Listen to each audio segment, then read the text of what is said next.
She knew exactly who he was the moment he walked through her door. The man standing in her lobby wasn't a stranger. He was the man who had once loved her sister, the man her sister had destroyed with lies and silence, the man who had spent years believing he was the villain of a story he never got to finish. And somewhere in the drawer behind her, sealed and unread, were the letters that could have saved him years of pain. She handed him a room key. She smiled like nothing was wrong. Hit like and drop your city in the comments. Let me see how far this story travels. Now stay with me, because nothing about this week is going to go the way either of them planned. The storm came in from the northwest sometime around 3 in the afternoon, the kind that didn't announce itself with dramatic clouds or dropping temperatures. It just arrived, gray, uncertain, and indifferent, the way bad weather always did along that particular stretch of coastline, as though the sea had grown tired of pretending it would behave. Claire Bennett was on her knees behind the front desk when she heard the car. She was trying to fix a heating pipe that had been leaking since October, a job she'd been putting off for 3 weeks because the plumber had quoted her $1,400, and she had, at that exact moment in her checking account, $412 and some change. She had a wrench in her hand, a smear of rust along her left forearm, and a strip of duct tape between her teeth. The duct tape was not going to fix the pipe. She knew that. But it was Tuesday, and sometimes you just needed to hold something together until Thursday. The sound of tires on gravel made her sit up too fast and knock her head on the underside of the desk. "Perfect," she said, to no one. She got to her feet, pulled the duct tape out of her mouth, and looked through the rain-streaked front window. A car had pulled into the lot, black, expensive, the kind of car that looked like it had been designed specifically to make other cars feel bad about themselves. It sat there for a moment, engine running, wipers going, and then the door opened. The man who got out wasn't dressed for a coastal storm. Dark coat, good shoes, no umbrella. He stood in the rain for a second, looking up at the sign above the inn. Bennett's, it read, in letters that had once been gold and were now more of a tired yellow. And something about the way he stood there made Claire's chest tighten in a way she couldn't immediately explain. Then he turned his face toward the window, and she saw who he was. She had to grab the edge of the desk. Ethan Holloway, 32 years old, CEO of Holloway Capital Group, which owned somewhere between 12 and 15% of the commercial real estate on the eastern seaboard, depending on which financial magazine you read. Twice named to Forbes's 40 Under 40. Once married to her sister, Diana Bennett, in a ceremony Claire had not been invited to because she and Diana had not spoken in 3 years at that point, which was its own story. The kind of story that didn't have a clean beginning or a clean ending, just a long middle full of small betrayals and unread text messages. She knew his face from news articles, from photographs Diana had sent in the early years, back when Diana still wanted people to know she had married someone important. She knew the line of his jaw and the way his hair went slightly dark when it was wet. She did not know what he was doing standing in the parking lot of her struggling inn on a Tuesday afternoon in November. He pushed through the front door. The bell above it rang once, soft and tired, the way it always did. "Hey," he said, and shook the rain off his coat. He looked around the lobby, the faded armchairs, the fireplace with its actual working fire, the wooden floors that creaked in 3 specific spots, the framed photographs of the harbor that her mother had hung 20 years ago and Claire had never taken down. Do you have rooms available?" His voice was lower than she'd expected, tired in a way that didn't have anything to do with the drive. "We do," Claire said. Her own voice came out steady. She was slightly impressed with herself. "How many nights?" He hesitated. "I'm not sure yet. Is that a problem?" "No." She reached under the desk for the actual guest ledger because the digital system had crashed 2 months ago and she hadn't had the money to fix it. "We're not exactly at capacity this time of year." That was a kind way of saying she was the only person there. Had been the only person there for 11 days. He stepped up to the desk, and she kept her eyes on the ledger, on the pen in her hand, on the blank line where she needed to write his name. "Name?" she asked. "Ethan Holloway." She wrote it down. Her handwriting didn't shake. She was very proud of her handwriting not shaking. "Address?" He gave her a Manhattan address. Of course he did. "And what brings you out this way, Mr. Holloway?" It was a standard question. She asked every guest. He looked at her for a moment like he was deciding how much of the truth was worth telling a stranger.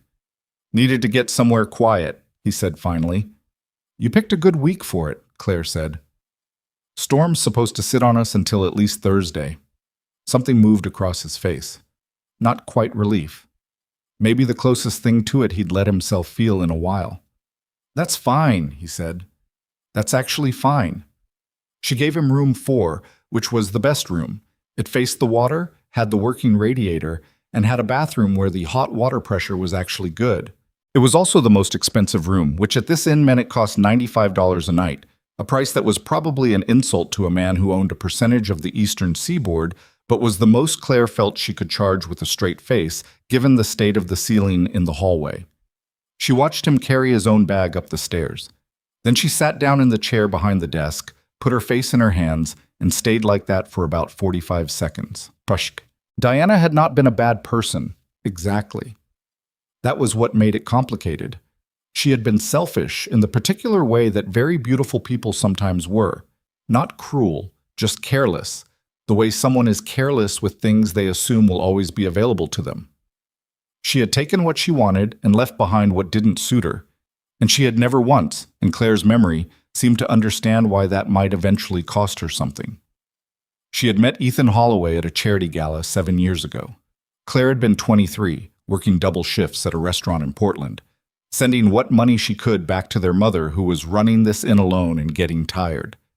Diana had been 26 and beautiful and standing in a room full of wealthy men looking for something worth keeping. She had called Claire 2 weeks later to say she'd met someone extraordinary. He's serious, Diana had said on the phone, in a tone that meant serious money. Like, actually serious? That's great, Di. He has a daughter, from a previous relationship. Little girl, 3 years old. Okay. I told him I love kids. A pause. I'm going to love kids, right? Like, I can figure that out? That was the moment Claire should have said something. Should have asked the harder question. But Diana was her sister, and Claire was 23 and tired, and she just said, "Sure, yeah, you'll figure it out," and went back to her shift. They got married 14 months later. Claire wasn't invited. That was the year she and Diana had stopped speaking over something that had started as an argument about their mother's medical bills and turned into every unspoken thing between them all at once. By the time the wedding happened, Claire had accepted that her sister lived in a different world now, one that didn't have a place for her in it. She knew the marriage had ended. She'd read about it in a small business journal that was covering Ethan's company, a single line in a profile piece, something about a recent divorce and his focus returning to work. She hadn't known the details. She hadn't tried to find out. What she had found out 2 years ago came by accident. She'd been cleaning out a storage closet.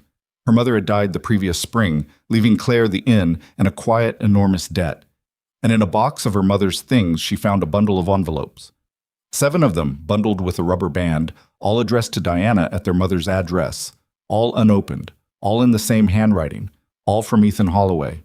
She hadn't opened them either, hadn't thrown them away, had put them in the drawer of the front desk because she didn't know what else to do with them, and she'd been telling herself for 2 years that she'd figure it out eventually. She had not, in fact, figured it out. He came down for dinner at 7. The inn had a small dining room off the lobby, 6 tables, which was 4 more than she needed on most nights. She had leftover soup from the afternoon, bread she'd made that morning because baking was one of those things that helped her think, and a bottle of wine she'd been keeping back for a reason she'd never identified. She was setting a single place at the table nearest the fire when she heard him on the stairs. "You cook?" he said, stopping in the doorway. "Enough to keep guests from leaving bad reviews," Claire said. "Sit wherever. It's just soup tonight. Storm knocked out the delivery I was expecting." He sat at the table she'd set, which somehow felt like a small decision with weight to it. He changed out of the rain-soaked coat into a dark sweater, and he looked, she searched for the word, smaller than he had in the lobby. Not in a bad way, just less armored. "Smells good," he said. "It's white bean and kale. My mother's recipe." She brought the bowl over, set it down, went back for the bread. "Wine?" "Please." She poured 2 glasses without thinking about it and then stood there for a second holding her own, not sure if she should sit or go back to the kitchen. You don't have to hover, he said, not unkindly. If you were going to eat anyway. I was, she said, which was true. She sat down at the next table over, which felt like the right amount of distance, close enough to be polite, far enough to make clear she wasn't crowding him. They ate in silence for a while. The fire popped. Rain hit the windows in irregular bursts. Outside, the harbor was invisible behind the dark and the weather, but you could hear it, the low repeated sound of water moving against the dock. This place is yours? He asked. My mother's. Was my mother's. Claire tore a piece of bread. She left it to me when she passed, along with the mortgage and the joy of negotiating with an insurance company that doesn't want to pay for a new roof. How long ago? 18 months, give or take. He nodded slowly, turning his wine glass. I'm sorry. Thank you. She waited a beat. You have a daughter, right? The question came out before she'd decided to ask it, which was a problem because she only knew the answer because of Diana, and Diana was a door she absolutely could not open. He looked up. Yeah, Sophie. She's 6. Something in his face shifted, the way faces do when people mention someone they love and miss in the same breath. She's with family this week. He stopped, tried again. I needed a few days. I get that, Claire said, and meant it.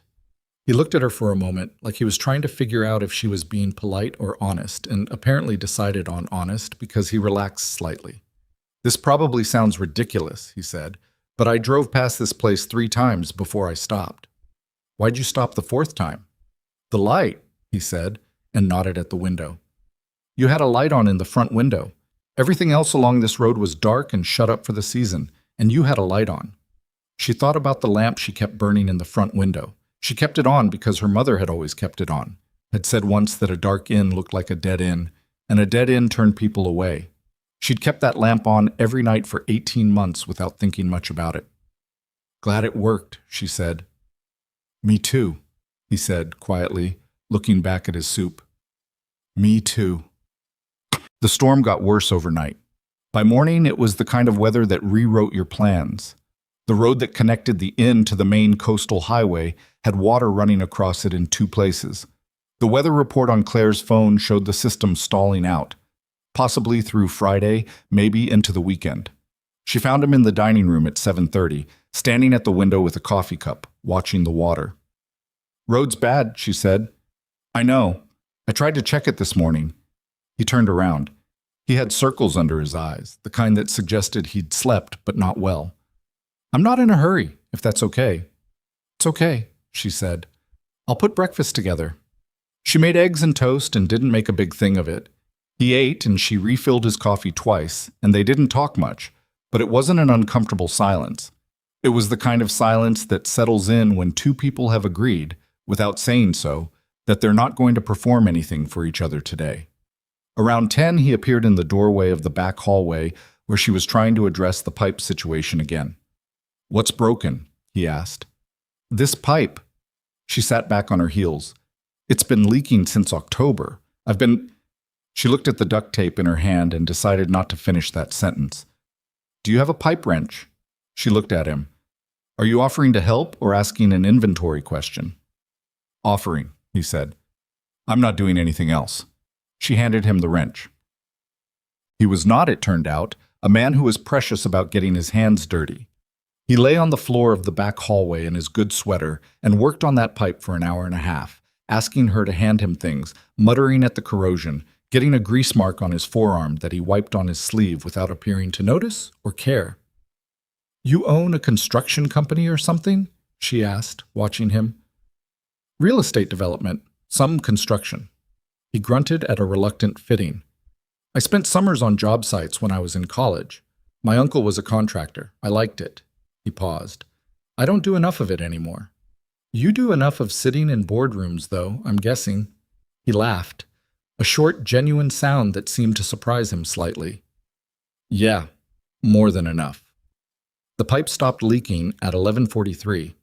She knew the exact time because she checked her phone and she wrote it down in the maintenance log she kept because her mother had kept one, and it seemed like the right thing to continue. November 14th, 11:43 a.m., hallway pipe. fixed by guest. She stared at those words for a second and then wrote E. Holloway next to them, very small. The middle days of that week settled into a rhythm neither of them planned. He helped where he saw things needed doing. Not because she asked, but because he was apparently a person who couldn't see something broken and walk past it. He was methodical about it, the way people are when they grew up around work, and the habit is deeper than thought. He fixed the latch on the storm shutters. He replaced a fuse in the kitchen that had been making the lights flicker. He found a problem with the front door hinge that Claire had been compensating for so long she'd stopped noticing it. She cooked. She always cooked. It was the one part of running the inn that didn't feel like survival. In the evenings, they ate together without formally deciding to, and they talked. Not about anything important, at first. Weather, mostly. The town. He asked questions about the harbor, where the boats went in the off-season, who owned which dock, why the lighthouse at the point had been decommissioned. She found herself telling him things she hadn't thought about in years, stories her mother had told her, bits of local history she'd absorbed without meaning to. He was, she discovered, a genuinely good listener, not the kind that waits for their turn, the kind that actually tracks the thread of what you're saying and asks the question that belongs to it. On Wednesday evening, she made pasta with a sauce that needed 3 hours on the stove, and he sat at the kitchen table and kept her company while she worked. The radio was on. Rain on the roof, the smell of onions and herbs, and the faint brine of the harbor coming through the slightly imperfect seal around the kitchen window. "Can I ask you something?" he said. "Sure," she said, not turning from the stove. "How do you actually feel about this place?" Not the business answer. Actually. She was quiet for a moment, stirring. "I feel like it's a rock tied to my ankle," she said, and then immediately, "That came out wrong." "Did it?" "It's—" She turned down the heat and turned around, leaning against the counter. "When my mom was here, it was just home. I didn't think about whether it was viable or if the roof was going to cost more than I could raise or whether the off-season was going to last long enough to actually kill us. It was just the place I grew up."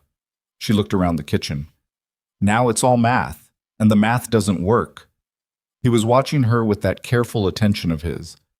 "What would make the math work?" "A lot of money I don't have, or selling it." She turned back to the sauce. "Neither of which I'm willing to do." "So you're going to find a third option." "I'm going to find a third option," she agreed. He was quiet for a moment. "I like that about you." She didn't look at him. She kept her eyes on the sauce and did not say anything to that, because there was nothing safe to say to that. Not with his sister's letters sitting in the drawer 20 feet away, and the whole shape of what she wasn't telling him, pressing against the back of her teeth every time she opened her mouth. Thursday, she found him on the front porch in the morning, sitting in one of the old wooden chairs with a mug of coffee, looking out at the harbor. The storm had lightened overnight. Not gone, but gentler. The sky the color of worn denim, the water still choppy but no longer furious. She brought her own coffee and sat in the other chair without asking if it was all right. "My daughter would love this," he said, without preamble. "The storm?" "The whole thing." He turned the mug in his hands. "She's been asking me to take her somewhere near the water, somewhere with boats and birds, and she read a book about lighthouses. She talks about it constantly." He smiled, and it was the first unguarded smile she'd seen from him, the kind that doesn't know it's being seen. "I keep telling her we'll plan a trip, and then I keep not planning it." "Why?" He thought about it. "Work. The easy answer is work." He watched a gull banking against the gray sky. "The honest answer is that it's just us, me and Sophie, and every time I try to plan something that's supposed to be good, fun, the kind of memory you mean to make, I get anxious that I'm going to get it wrong, that she's going to be disappointed, that I'm not enough to make it actually good." "You think that often? That you're not enough?" "More than I should," he said. She looked at the harbor, at the cold water, at the gulls. For what it's worth, from a person who runs a place people come to when they need quiet, the bar for a good trip isn't as high as you think. She'd probably be happy with the birds and a hot chocolate. He laughed softly. "Yeah? Kids that age are so much cheaper to impress than we think." He was quiet for a moment, then, "Maybe we'll come in the spring." Sophie and me. He looked over at her. Would you have room? I'll make room, Claire said. She meant it. That was the problem. She genuinely meant it. The letters had been in that drawer since the second month after her mother died. She'd read the return address on the first one, E. Holloway, the Manhattan address, and known immediately who had sent them. Sent to Diana, to their mother's house, which meant Diana had given Ethan this address at some point, probably during the marriage, probably during whatever period Diana had wanted some kind of connection to home or family or something she could point to and call roots. Claire had stared at the bundle for a long time the afternoon she found them. She had not opened them. She had told herself it was because they weren't hers to open, that Diana's correspondence was Diana's business, that she had no right. All of that was true. It was also true that she was afraid of what they said, because she'd heard her mother's version of the divorce, Diana's version, passed through their mother, heavily edited and simplified to something that made Diana the wounded party and Ethan the man who had failed her. And Claire had no reason at the time to question that version. She hadn't known Ethan. He was just the wealthy man her sister had briefly married. But letters. 7 letters, sent to a forwarding address, all unopened. Men who simply failed their marriages didn't write 7 letters they had no guarantee would ever be read. She knew that. She had known it since the afternoon she put them in the drawer. She had just been telling herself she was respecting someone's privacy, when really she was avoiding a problem she didn't have the energy to solve. And now the problem had a face. And he was sitting on her porch talking about his daughter and lighthouses. Thursday night, after dinner, she did something she hadn't planned. She went to the drawer. She opened it. She took out the bundle of letters and held them on her lap in the back room for a long time. She did not open them, but she looked at the handwriting on the outside of each envelope. Same pen. Careful, deliberate letters. The kind of handwriting that doesn't happen by accident. These were written slowly. She could see that. Not dashed off. Considered. She put them back, closed the drawer, went to bed, and lay awake for 2 hours. Friday morning, he came downstairs and said his brother had called. Apparently he knows I'm somewhere on the coast, Ethan said, accepting the coffee she handed him. He didn't look thrilled about it. I made the mistake of calling him yesterday. He wants to drive up. You don't want that. He worries, Ethan said. He means well. He set the mug down. He has opinions about how I spend my time, what's productive, what's not. And sitting in a storm-bound inn fixing pipes is firmly in the not column. Firmly. He almost smiled. I told him the road was still bad. The road is still bad, Claire said, which was technically true. There was still water in the low section, though a careful driver could get through. He looked at her, catching her tone. Thank you, he said, for not correcting me. I maintain no opinion about the road, she said, and went to make breakfast. Tot. She was washing up after breakfast when she heard him in the lobby. On the phone. She wasn't trying to listen, but the inn was small and old and sound moved through it at will. Sophie, what do you mean you told Mrs. Adler you wanted a lighthouse birthday? A pause. His voice was different when he was talking to his daughter. Less careful, more reactive, like the control he kept on himself in adult conversation didn't quite apply. You can't just tell your teacher you want a lighthouse. What does that even... Another pause, and then a laugh, sudden and real. Okay, yeah. We'll figure out the lighthouse, Sophie. Quieter. I miss you too, Bug. Yeah, I know. 2 more days. The gentlest version of his voice. Okay. Good night. A pause. Then he was talking to someone else, an adult, and the careful, managed tone came back. She's fine, Marcus. I'm fine. Tell her good night from me. Claire went back to washing the dishes and did not think too hard about the feeling in her chest. Okay. Friday night, they sat by the fire later than they'd intended to. She'd opened the bottle of wine she'd been keeping, the actual good one, not the dining room house wine, because it had been a long week, and the storm was finally loosening, and it felt like a thing that should be marked somehow. He'd built up the fire while she found 2 glasses that matched, which was something of an accomplishment at this inn. They talked until almost midnight. He told her about Sophie, about the birthday that was coming up in March, about the way Sophie had been quietly, methodically, devastatingly working on him all year to get a dog, about the book series Sophie was obsessed with that featured a girl detective who solved crimes using birds as messengers. She told him about her mother, about the first time her mother had let her help cook at the inn when she was 7, and how she'd burned an entire batch of biscuits, and her mother had made her start over without any complaint or impatience. Just try again, baby. That's all cooking is. About how this inn, despite the math not working, was the only place she'd ever felt like she completely understood herself. That's not a small thing, he said. I know. She looked into her wine glass. Most people spend their whole lives looking for that. He was quiet for a moment. My office doesn't feel like that. My apartment doesn't feel like that. He looked around the small, slightly shabby, firelit room. Somewhere in this week, I stopped feeling like I was holding everything together. Maybe you weren't supposed to be holding everything together this week. Maybe. He looked at her. Not the polite, managed look he'd had that first evening. Something more direct. Something that required her to not look away. Claire. Yeah. I'm going to ask you something, and I want you to know I'm aware it might be an odd question. Okay? Why do I feel like I already know you? The fire made a small sound. Rain tapped at the window, softer than it had all week. She thought about the letters in the drawer, about Diana's face in photographs she hadn't looked at in years, about the 7 years of distance between the version of this man she'd heard about and the person sitting 3 feet from her now. I have that effect on people, she said. I'm a good listener.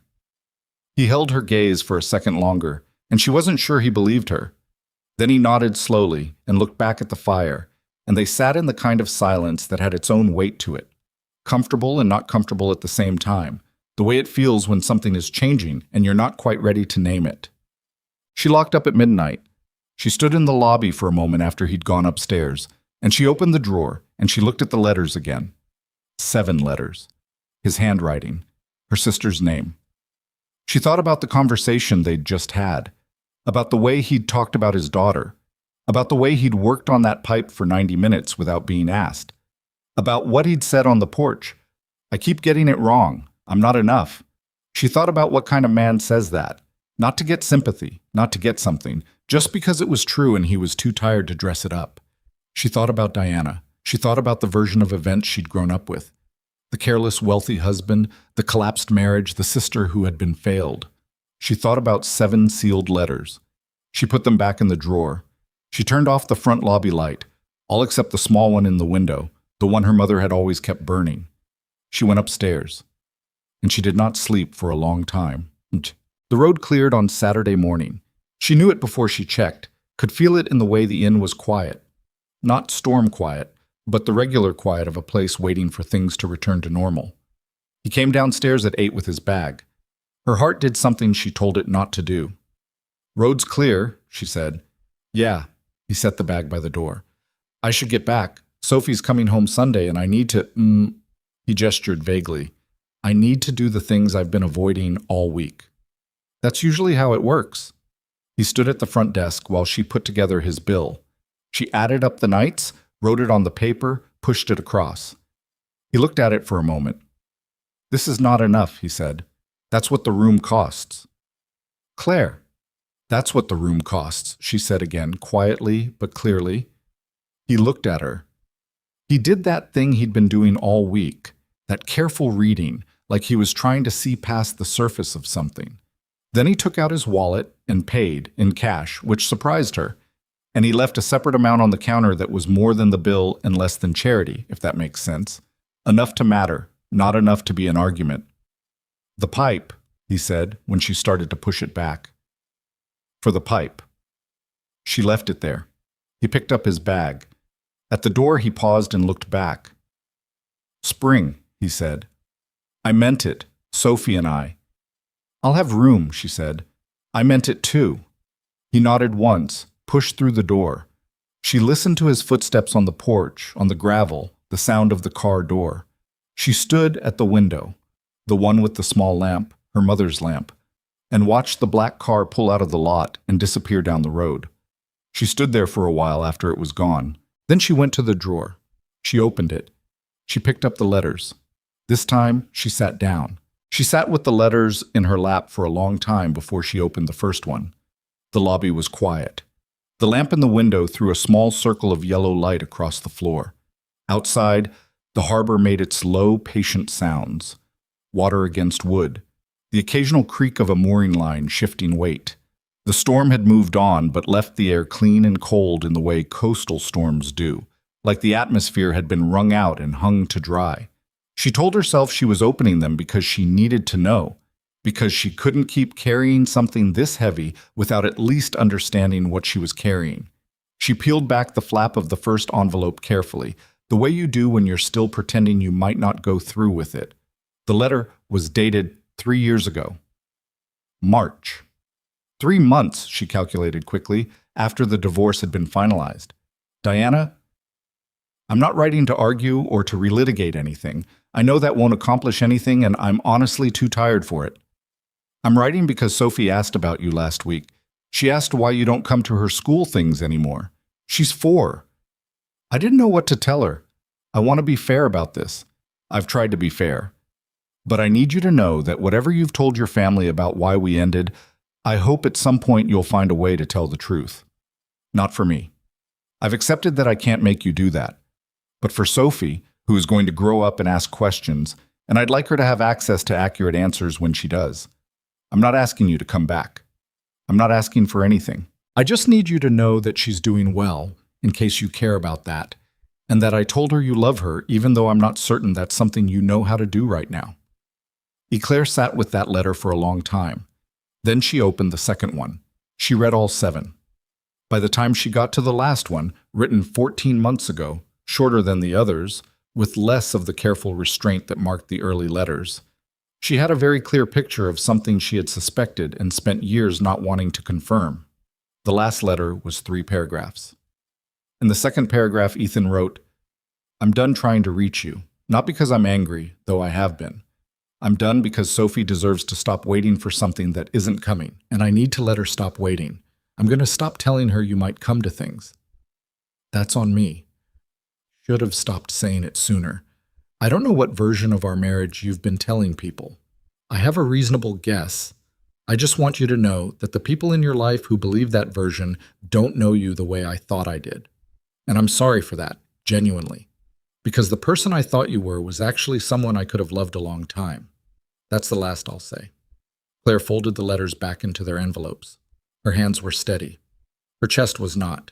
She sat in the quiet lobby of her dead mother's inn, and she thought about Diana. The real Diana. Not the story of Diana. Not the wounded version her mother had eventually absorbed and retold. She thought about a 4-year-old girl asking why a woman had stopped coming to school things.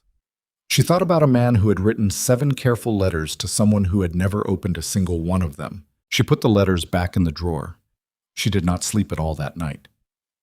The inn stayed empty through the rest of November. She had 3 bookings in December, which was normal. A couple who came every year for their anniversary, a man who had been coming alone for 4 years and never explained why, and a family with young children who filled the hallways with noise and left the dining room in a state that took 2 hours to clean, but which Claire didn't mind because noise in the hallways was the opposite of what the inn sounded like the rest of the month. She kept the lamp in the front window burning. She didn't think about that consciously. She'd always kept it on. It was just what she did. But sometimes, locking up at night, she'd stand in the lobby and look at the glow of it against the dark outside and think about a man who had stopped because a light was on when everything else along the road was dark. She thought about the letters more than she wanted to. She thought about what she was supposed to do with them, which was a question she'd been avoiding for 2 years and could no longer pretend she wasn't avoiding. There was a difference between didn't know and couldn't face. She'd been in the second category the whole time, and knowing that wasn't comfortable. She could mail them. That was the obvious answer. Mail them to Ethan's address. She had it. She'd written it in the guest ledger, with a note explaining what they were and where she'd found them. She drafted that note 3 times on different occasions and deleted it each time, because the note required her to explain who she was. And explaining who she was meant explaining that she'd known, from the first moment he walked through the door, exactly who he was and what his connection was to her family. That was the wall she kept hitting, not the letters themselves. The before the letters, the week at the inn, The soup and the wine and the conversation on the porch about his daughter wanting to see a lighthouse. The way she'd felt during all of that, which was something she was also not ready to name directly. She started 3 emails and finished none of them. She told herself she'd figure it out after the holidays. January was brutal in the way January on the coast always was, gray and cold and long, with the kind of quiet that sat on you like weight. She had no guests. She had a leaking window in room 3 that she addressed with weather stripping and hope, a heating bill that made her close 2 of the upstairs rooms entirely, and a letter from the bank that she opened and then put in a drawer because she wasn't ready to fully face it yet. She cooked elaborate meals for herself because it was something to do. She repainted the hallway a slightly different shade of cream, not because it needed it, but because the act of repainting something felt like progress. She called her friend Joanna, who had grown up in the town and moved to Portland and called every few weeks with a cheerful insistence that Claire should also move to Portland. "The inn is never going to be financially sustainable," Joanna said on a Tuesday evening in January, in the gently brutal tone that only good friends can sustain. "You know that. Plenty of small inns. Claire." "The summer season." "Claire." She was quiet. "I'm not saying give up," Joanna said, softer. "I'm saying you've been white-knuckling this alone for 18 months and you look exhausted every time we video call, and I want you to at least admit to yourself that you have options." "I don't want options," Claire said. "I want this to work." "Why?" "Because it's the last thing left that's hers." Her voice came out smaller than she intended. "If I let it go, what does that leave?" Joanna was quiet for a moment. "You," she said finally. "It leaves you." Claire didn't have anything to say to that. She sat with the phone against her ear in the kitchen, looking at the copper pots her mother had hung on the wall 20 years ago, and she told herself she was not going to cry about this tonight, and she mostly succeeded. After she hung up, she went to the drawer in the lobby and looked at the letters for a while without touching them. Then she made tea, which was not a solution to anything, but was available. February came in cold and stayed that way.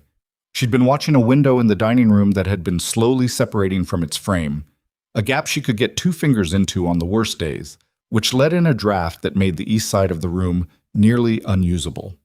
She'd priced out the repair, $400 for materials, probably another $600 for labor if she hired someone, or nothing if she could figure out how to do it herself. She was watching a tutorial video on her laptop at the kitchen table on a Thursday morning when her phone rang. She didn't recognize the number. She almost didn't answer it, but it was February and she was lonely enough that an unknown number felt like company. "Is this Claire Bennett?" "It is." My name is Marcus Holloway. I'm Ethan Holloway's brother." The tutorial video kept playing on her laptop, a man demonstrating the correct application of Windows Sealant. She reached over and closed it. "Okay," she said. "I got your number from the inn's website. I hope that's all right." "Sure," she said. "What can I do for you?" A small pause, like he was recalibrating something. "My brother stayed at your inn back in November." "I remember." Marcus stopped, started over. "He talked about it. After. Not in detail, but he mentioned it more than he usually mentions things.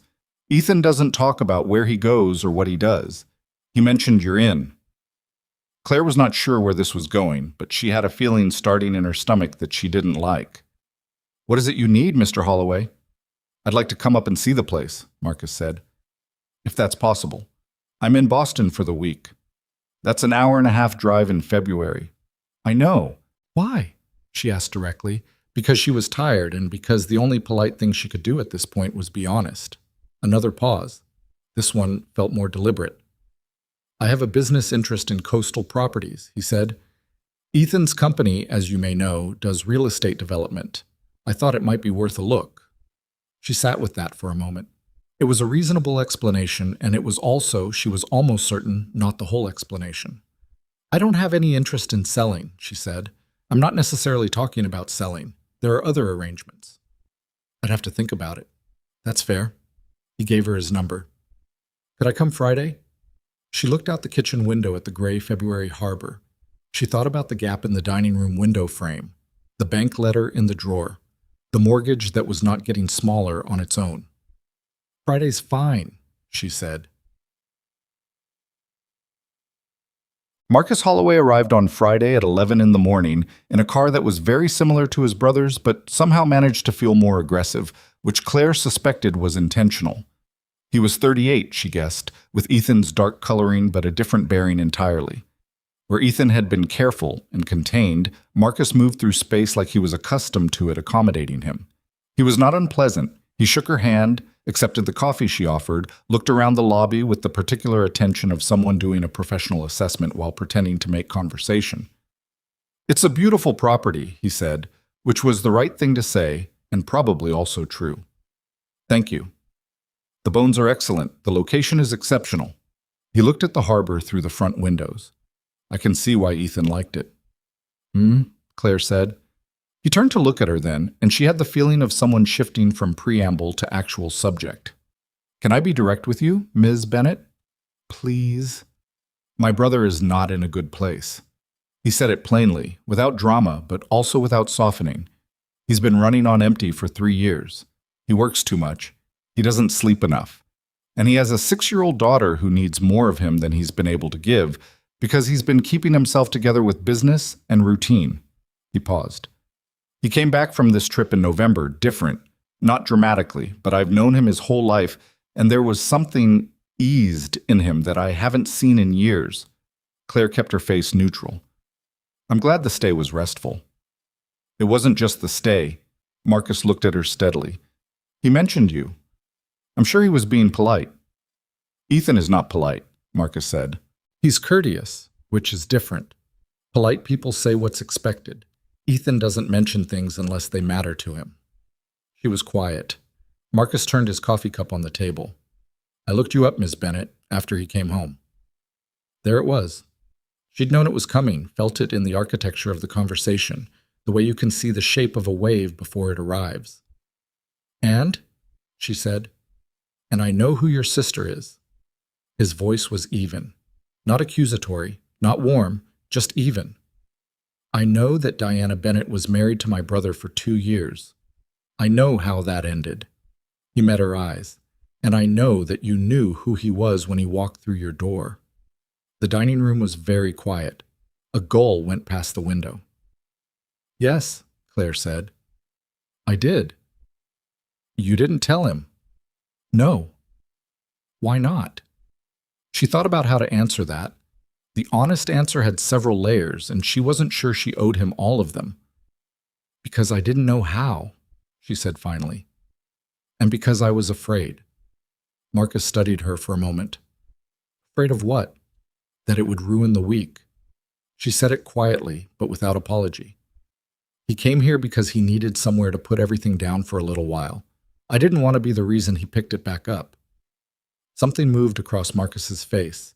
He looked out at the harbor, and for a moment he seemed less like a man with an agenda and more like someone who was genuinely trying to figure something out. "There's something else," he said. "There usually is." He reached into the inside pocket of his coat and came out with an envelope. He set it on the table between them, face down. "I found this in Ethan's apartment, in a file he keeps with things from the marriage. I think Diana sent it to him after the divorce. I don't think he's ever gone back to read it." Claire didn't touch the envelope. "Why are you showing it to me?" "Because whatever's in it," Marcus said, "is connected to what happened between them. And you have information that might help Ethan understand that period of his life. Specifically," he paused, "I know there were letters. Letters he wrote to Diana that were never delivered.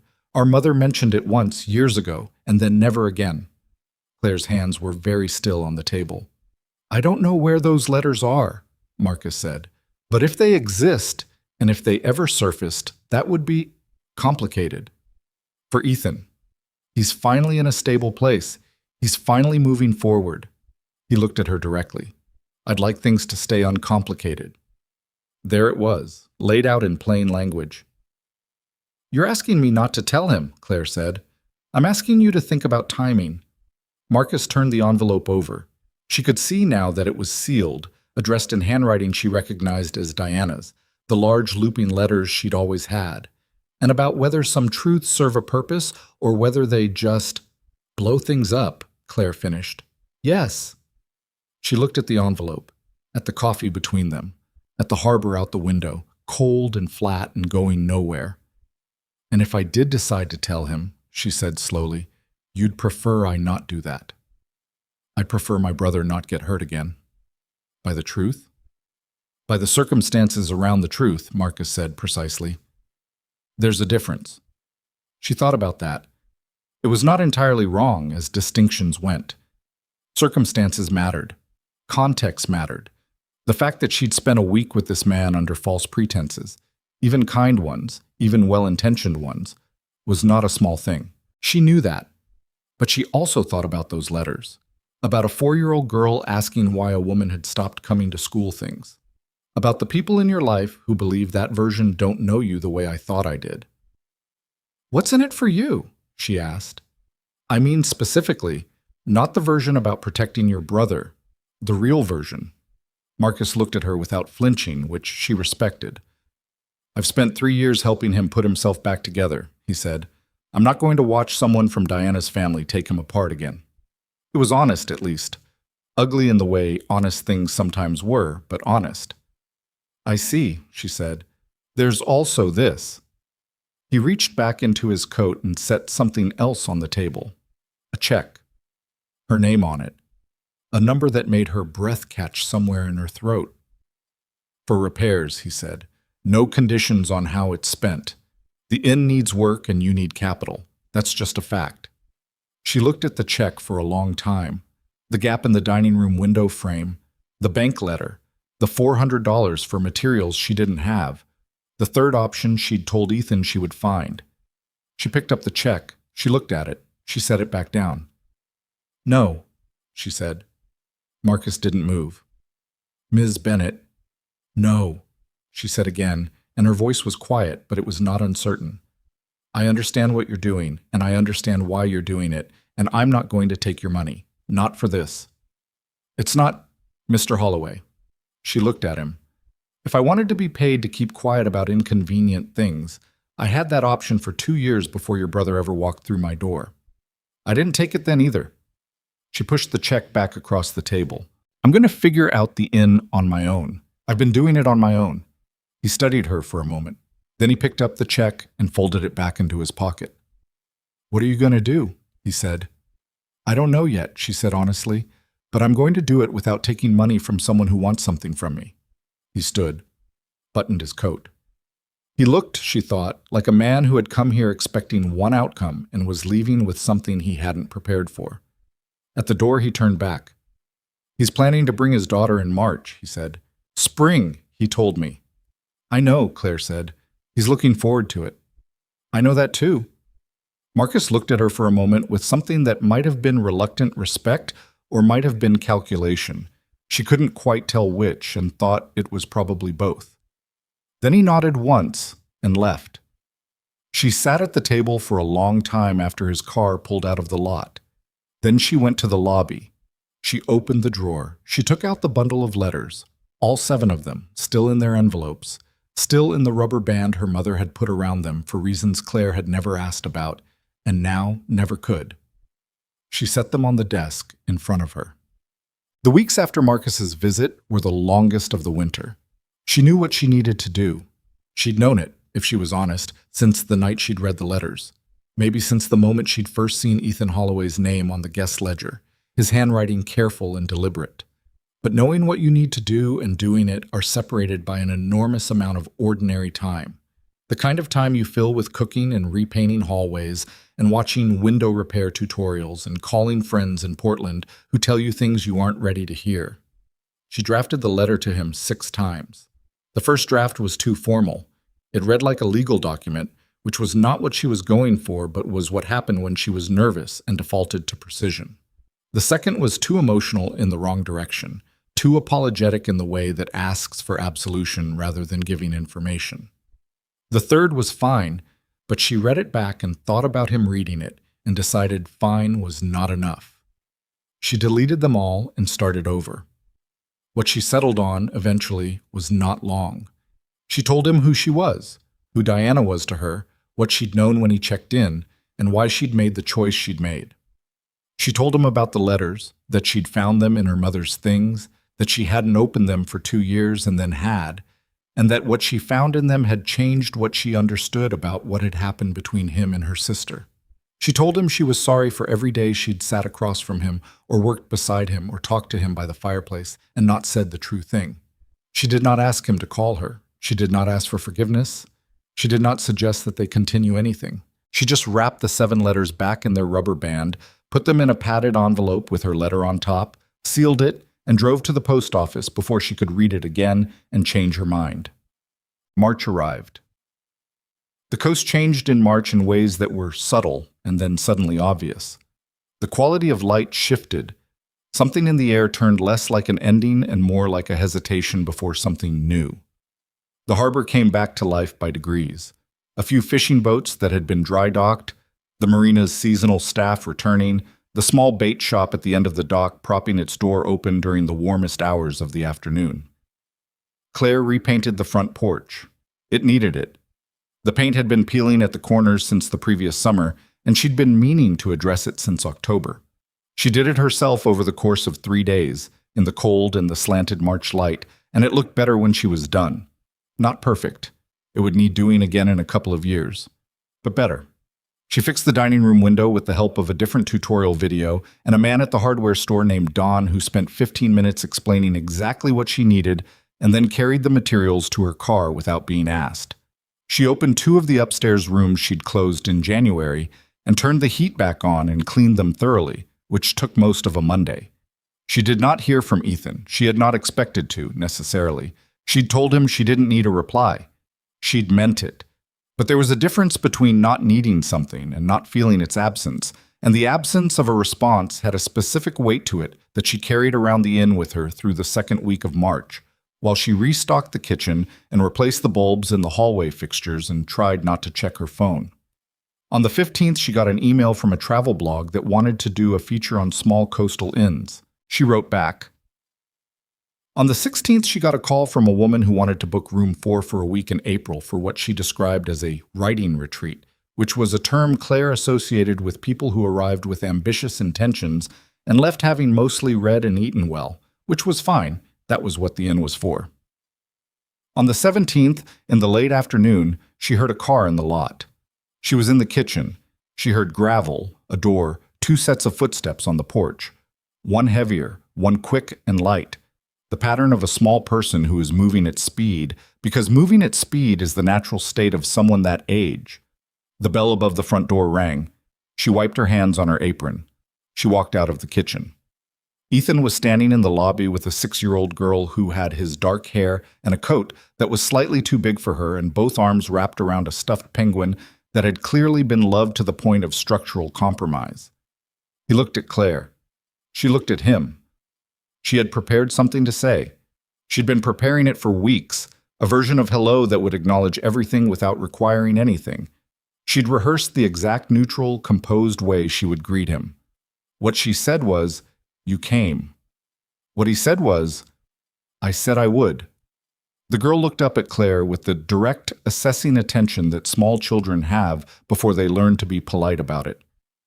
"Is this the inn with the lighthouse?" she said. "The lighthouse is down the road," Claire said, crouching down to the girl's level without thinking about it. "But you can see it from the front porch. It's got a red top." Sophie Holloway considered this information seriously. "Does it still work?" "Not since 1987, but it's still standing." Sophie looked at her penguin, then back at Claire as if consulting. "Does anyone live there?" "Seabirds," Claire said. "Mostly gulls." "Gulls are mean," Sophie said with the confidence of someone who has decided things. "They are, actually," Claire agreed. "They'll steal your lunch." Sophie looked up at her father. "She knows about gulls," she said with a tone that indicated this was a point in Claire's favor. Ethan was watching Claire in a way she couldn't quite read. There was something complicated moving behind his eyes. Not anger, she didn't think, or at least not only that, something more layered. She stood up slowly and met his gaze. "I got your letter," he said. Quietly, because Sophie was already drifting toward the armchairs by the fireplace with the focused interest of a child discovering a new space. "I know," Claire said. "I wasn't sure you'd—" She stopped. I didn't know what you'd do with it. I didn't either, he said, for a while. Sophie had climbed into one of the armchairs and was holding her penguin up toward the fireplace in what appeared to be an introduction. Room 4's ready, Claire said, because she didn't know what else to say, and someone had to say something practical. Same room as before. Good, he said. He picked up his bag. She watched him go to the bottom of the stairs and call his daughter, who extracted herself from the chair with visible reluctance and came running with the penguin under her arm. At the bottom of the stairs, Ethan turned back. Claire, he said. She waited. I read them, he said. All of them. She nodded. There was nothing useful to add to that. He looked at her for one more moment. That careful, reading look she'd come to recognize, the one that didn't rush itself. And then he went upstairs. She stood in the lobby and listened to footsteps above her, the small, quick ones and the heavier, deliberate ones, and the sound of a child's voice asking something she couldn't make out, and then Ethan's voice answering, low and patient. She went back to the kitchen. She stood at the counter and looked at the copper pots on the wall and thought about how her mother had always said that the inn had a way of bringing people back.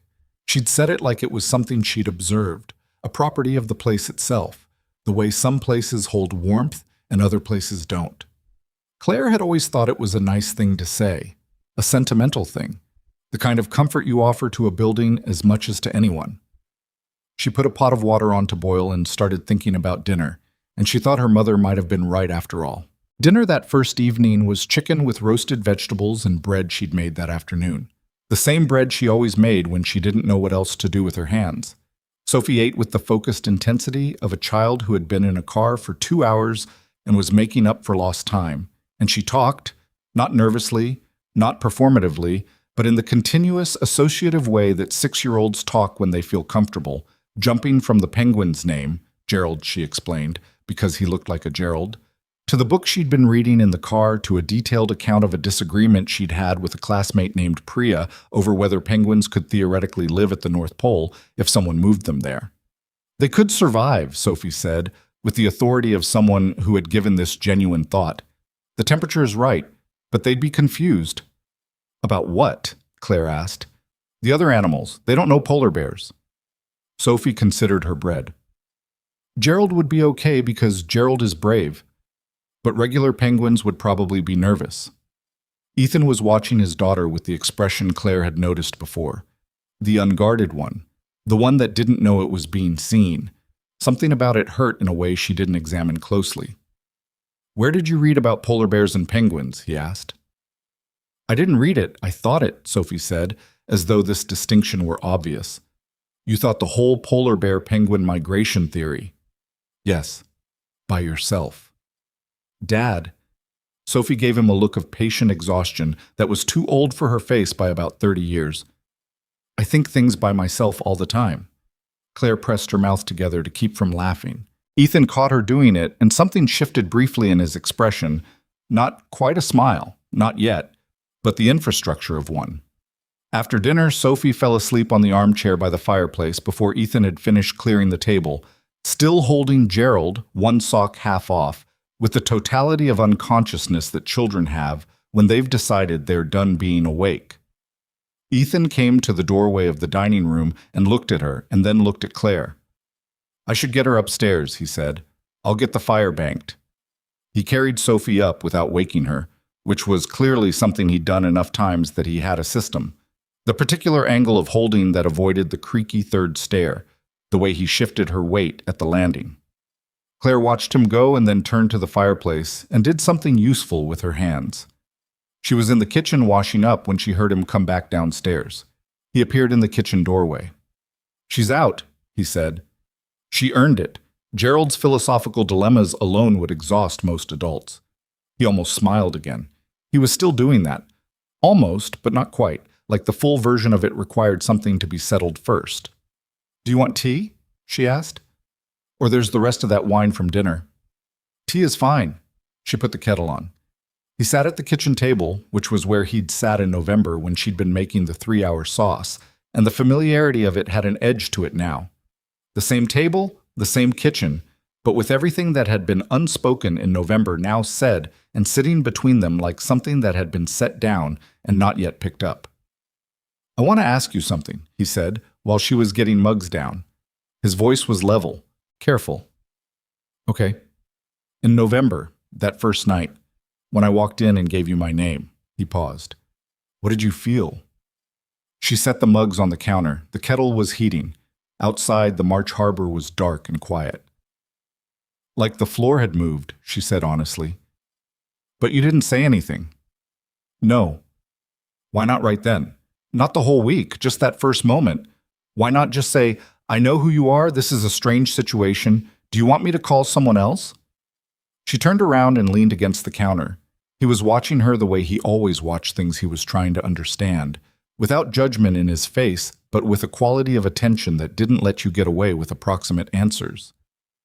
"Because you looked exhausted," she said, "and because you'd driven to the end of a coastal road in a November storm and stopped at a dark inn because there was a light on, and because something in me—" She stopped.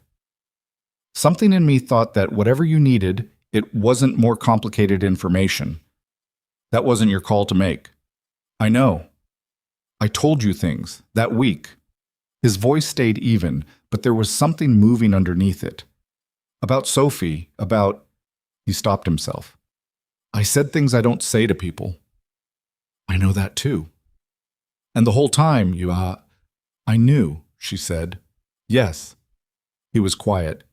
The kettle started to whistle, and she turned and poured water into the mugs and brought them to the table and sat down across from him, because this conversation required sitting down across from someone and not hiding behind the act of making tea. "I found the letters in a box of my mother's things," she said, before he could continue. 14 months after she died.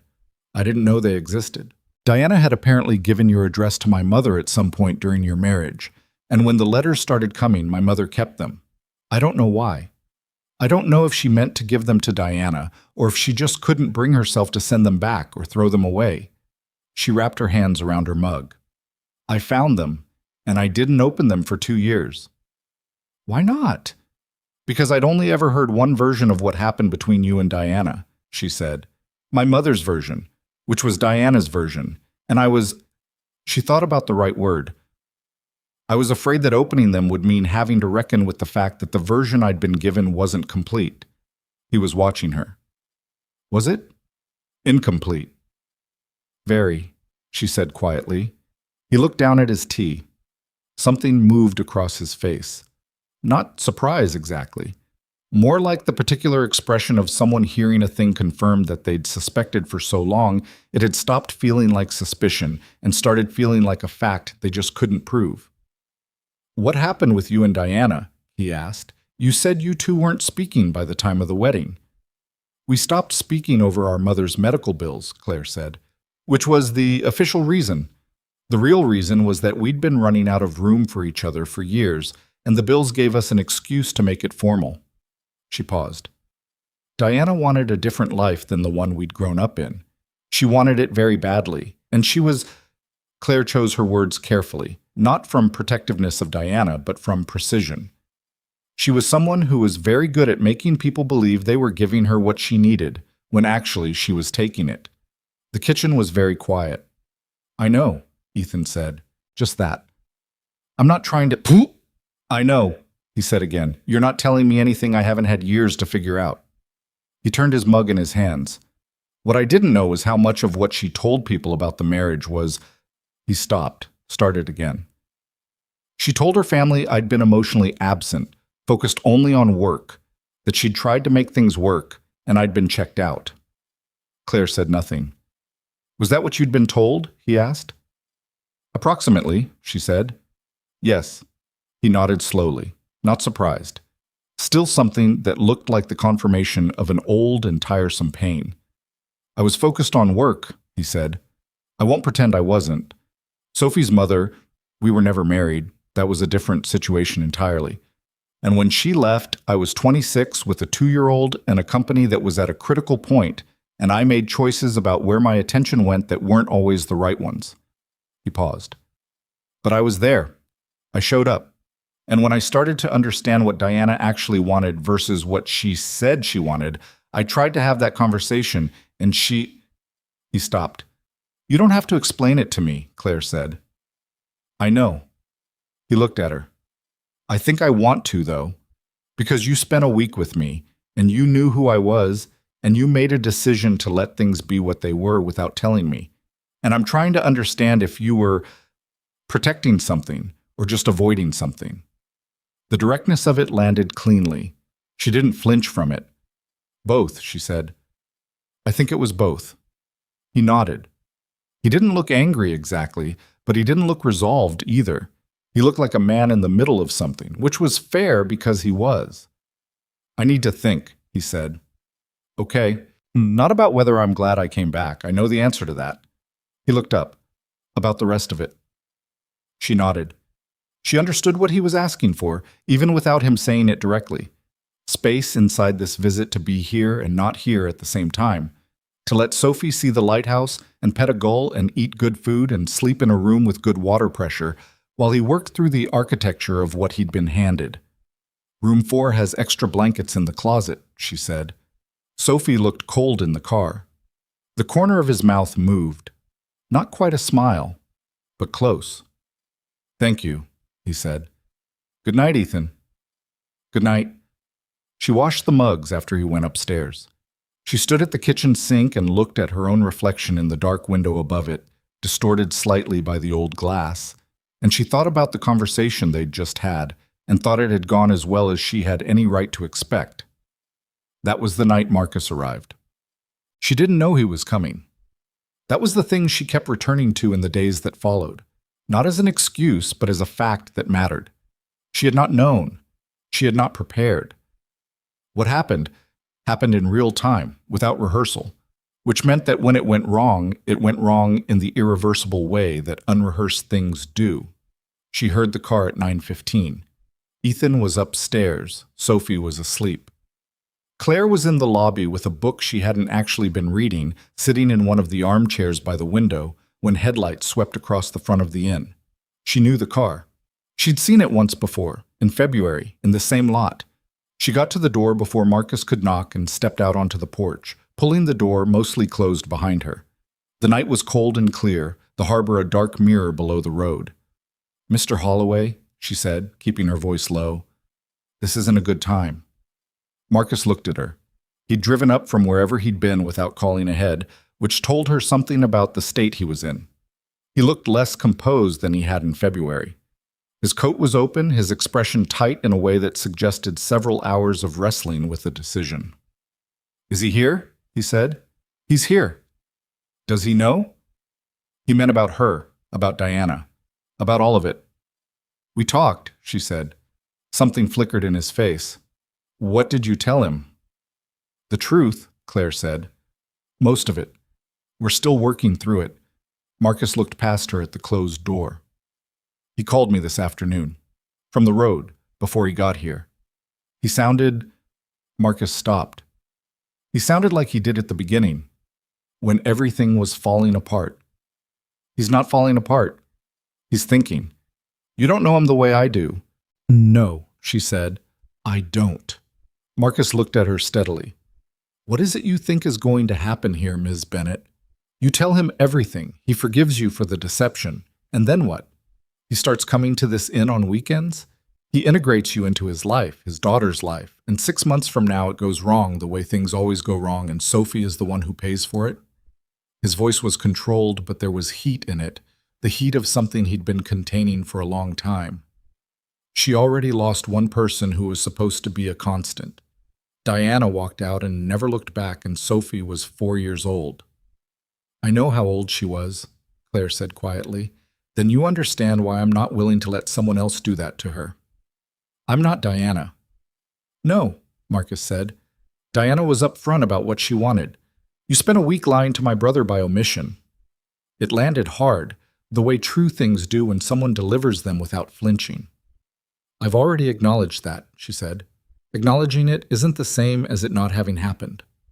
They stood on the porch in the cold, and Claire thought about what she wanted to say and how much of it was defensible, and how much of it was just the impulse to protect herself, and she tried to be honest about the difference. "What do you want from this visit?" she asked. I want to see my brother. He's inside and it's 9:30 and his daughter is asleep. I'll be quiet. Marcus. The front door opened. Ethan stood in the doorway in the sweater he'd worn at dinner, looking from Claire to his brother with an expression that shifted rapidly from confusion to something more contained and careful. Marcus, he said. His voice was flat in the way voices get when someone is managing their reaction. Hey, Marcus stepped up onto the porch. I was in the area, I thought. You weren't in the area, Ethan said. It's 9:30 on a Tuesday and you drove an hour and a half. What's going on? Marcus looked at Claire, and Ethan tracked that look with the precision of someone who had known Marcus his whole life and understood exactly what it meant when his brother looked at someone instead of answering a question. What? Ethan said. Can we talk inside? Marcus said. You can talk here. Claire. He glanced at her. Whatever it is, she can hear it. Marcus was quiet for a moment. The decision moved across his face, the kind of decision that people make when they've had something planned and are realizing the plan has already been overtaken by events. I came here in February, Marcus said. Ethan went still. I called ahead. I drove up and I met with Ms. Bennett. He paused. I knew who she was before you did. I found out when I looked her up in November, after you came home talking about this inn. I knew Diana was her sister. Ethan looked at Claire. She met his eyes and didn't look away because looking away would be the wrong thing. And? Ethan said, still looking at her. And I came up to assess the situation, Marcus said. To make sure. You offered me money, Claire said. It came out steady. He offered me money to keep quiet and not tell you who I was. I said no. Silence. Ethan turned to his brother. Marcus didn't deny it. I wanted to protect you, he said. You wanted to manage me, Ethan said. His voice had gone very quiet, which was, Claire was beginning to understand, a sign of how serious it was. Ethan's anger didn't get loud. It got quiet and precise and extremely clear. You drove up here and offered a woman money to stay out of my life without telling me you'd done it, without asking me what I wanted. You would have come up here anyway. Yes, Ethan said, I would have, because I'm an adult and it was my decision to make, mine. He looked at his brother for a long moment. How long have you been making decisions for me, Marcus? I haven't.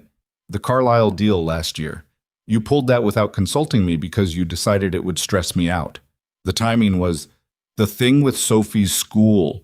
You talked to the admissions director before I did because you decided I'd say the wrong thing. Marcus was quiet. I do not need you to manage my life, Ethan said. I need you to trust me to live it. You were in pieces, Marcus said, and the control in his voice slipped slightly, just at the edges. After Diana, you were in actual pieces, and you wouldn't let anyone help, and I watched you hold yourself together for 3 years through sheer... He stopped, looked at the porch floor. I'm not sorry for worrying about you. I'm not going to pretend I am. I know, Ethan said. I know that. Something in him eased slightly. Not resolved, but less rigid. But what you did wasn't worry. What you did was make a choice on my behalf that you had no right to make. And now I'm standing here finding out about it, which means the whole time I've been here... He stopped himself. He turned to Claire. This was the part she'd been bracing for. She could feel it coming, had felt it coming since the moment the door opened and Ethan appeared on the porch. You knew he came here, Ethan said. Yes. You didn't tell me. No.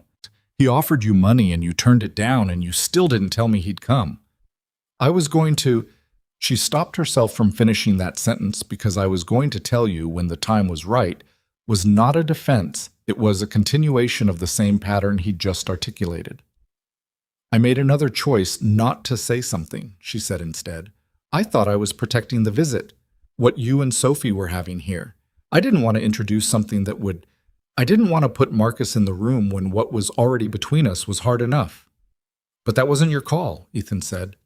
The same words he'd used in the kitchen earlier in the evening, in a conversation that now felt like it had happened in a different chapter. That's a pattern, Claire. You keep making calls that aren't yours to make. She didn't argue. She couldn't. He was right. I know, she said.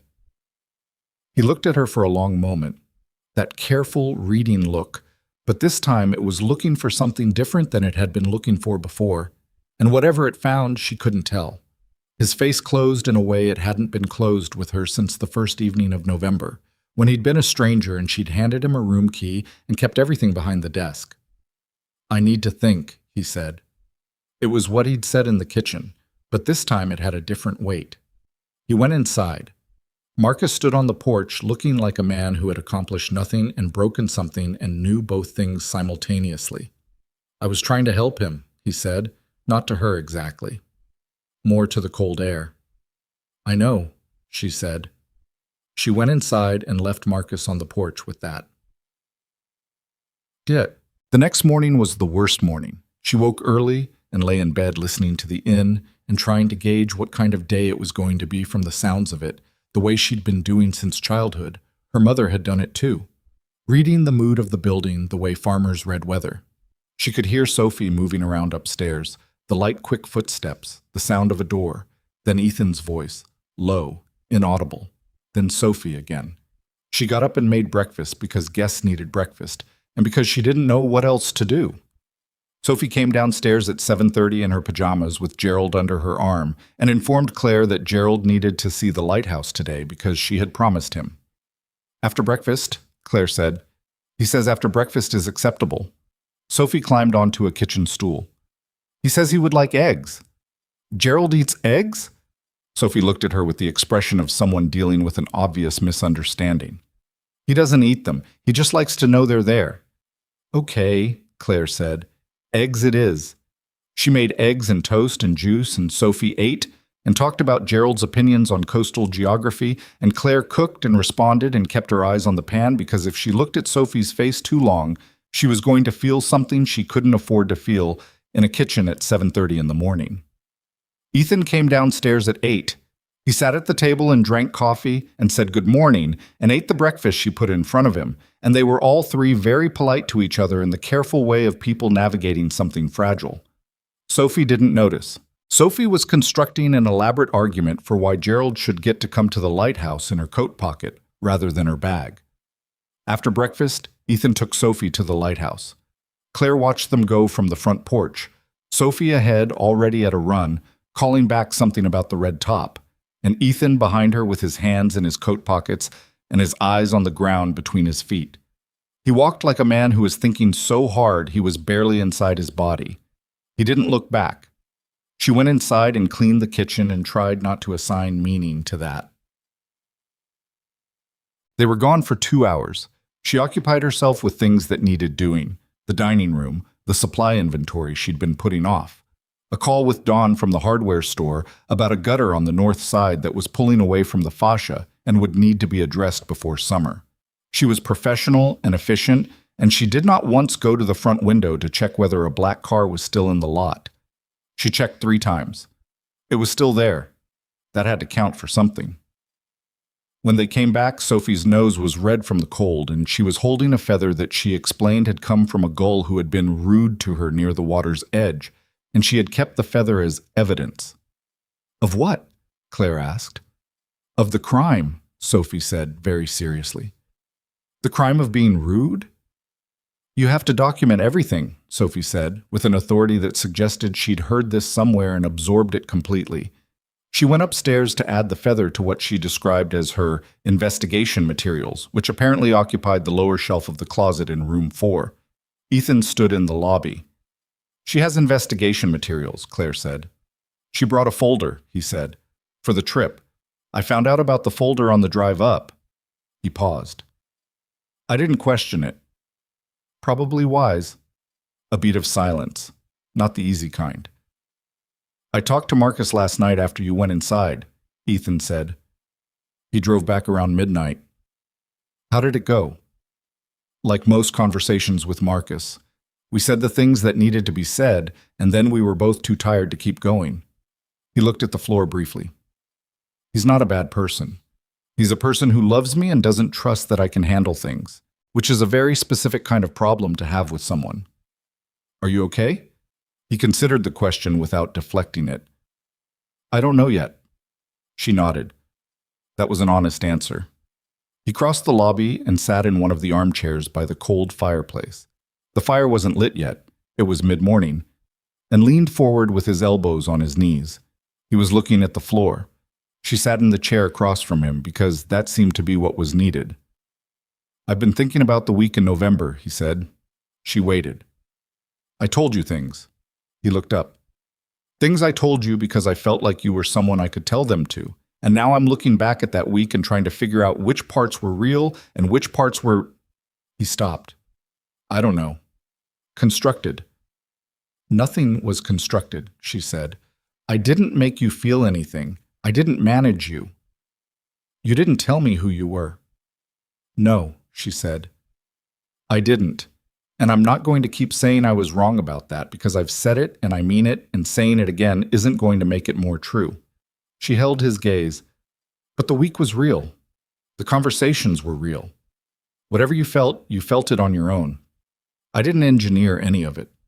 He was quiet. "The problem," he said slowly, "is that I can't separate them. The week and the secret. They're the same thing to me now.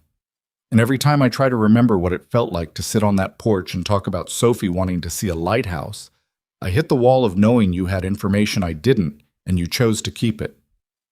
"I understand. I don't think you do," he said, not unkindly, "because you have context that I don't.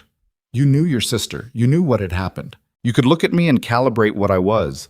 Adjust your understanding of the situation as you went. I was operating completely blind." That was the most direct he'd been, and it landed exactly where he meant it to.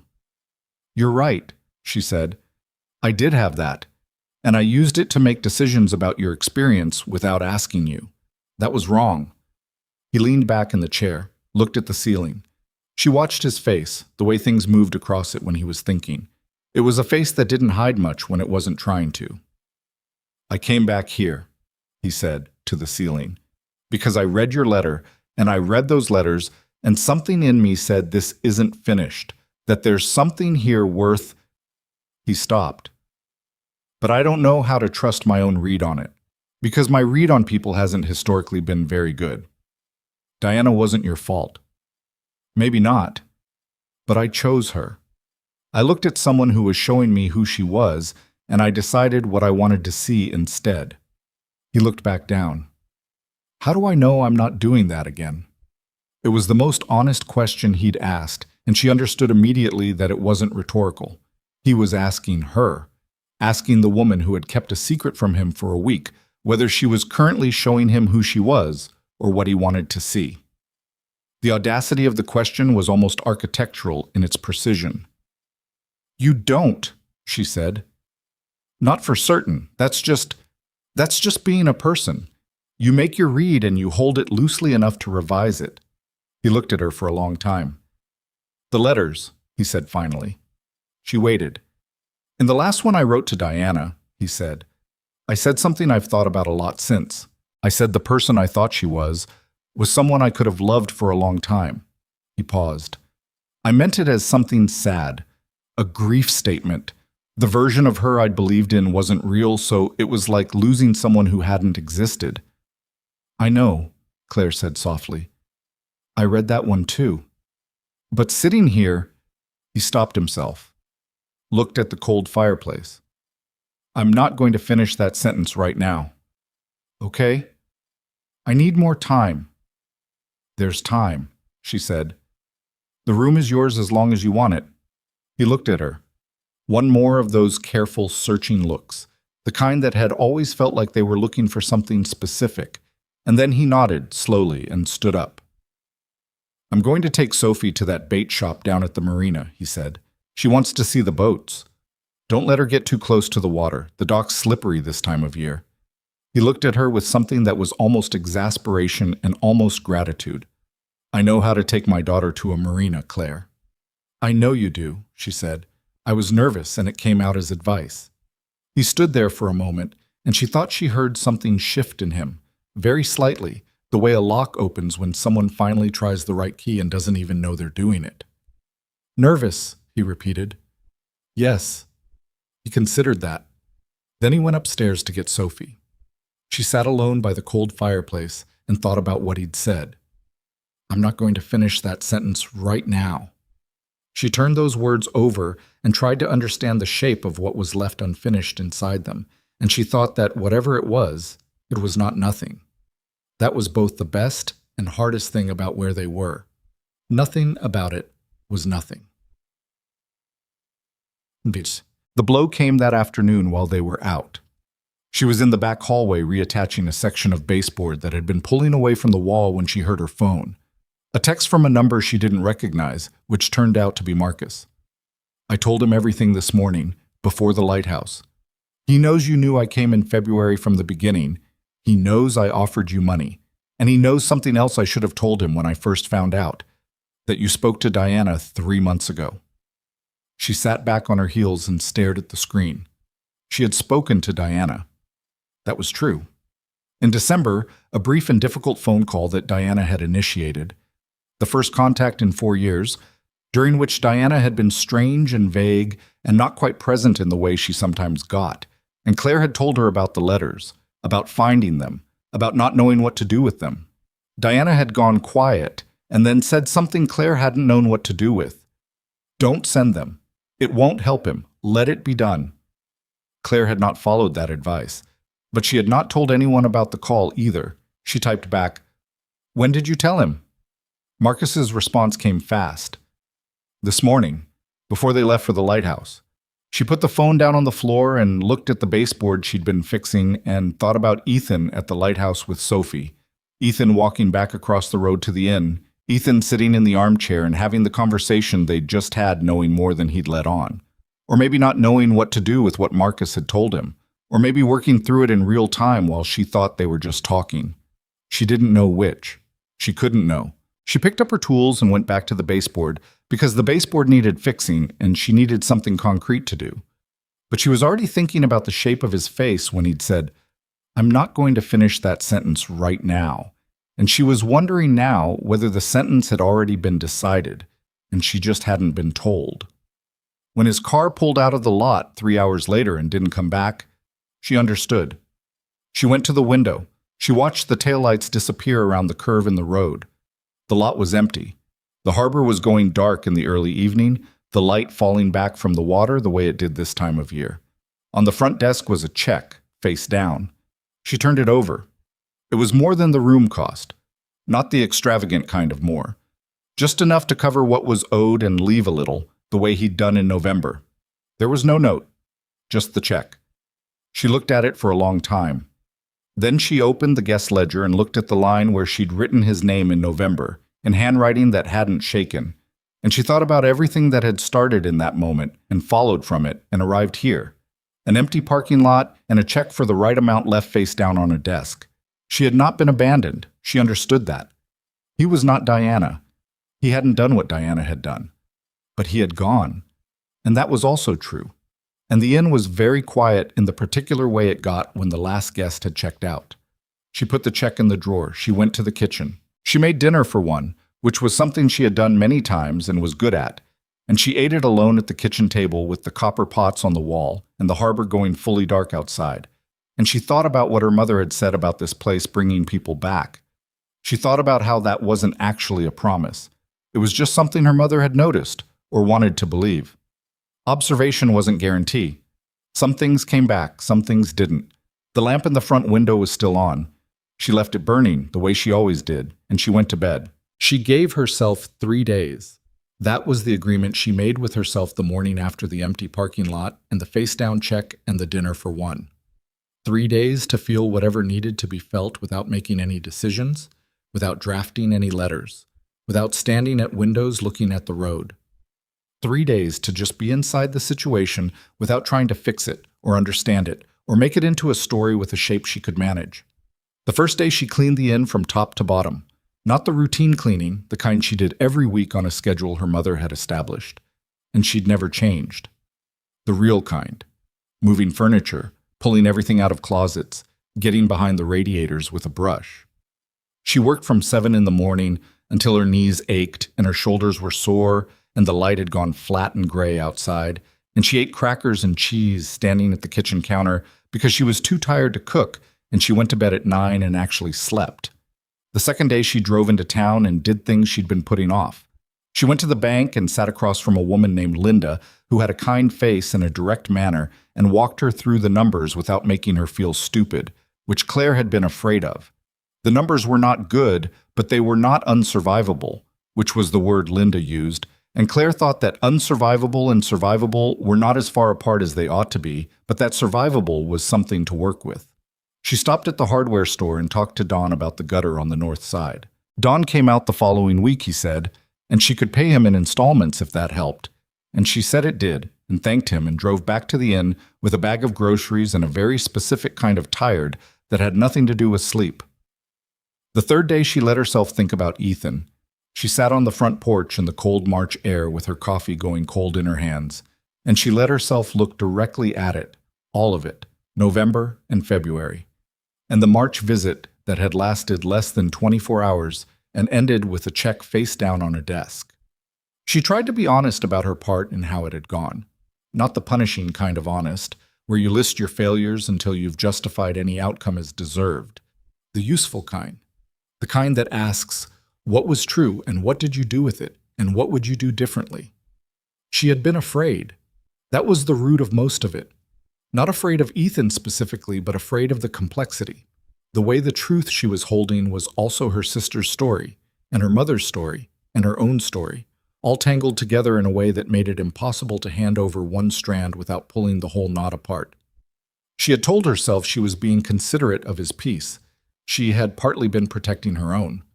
The phone call with Diana in December. That was the thing she kept coming back to.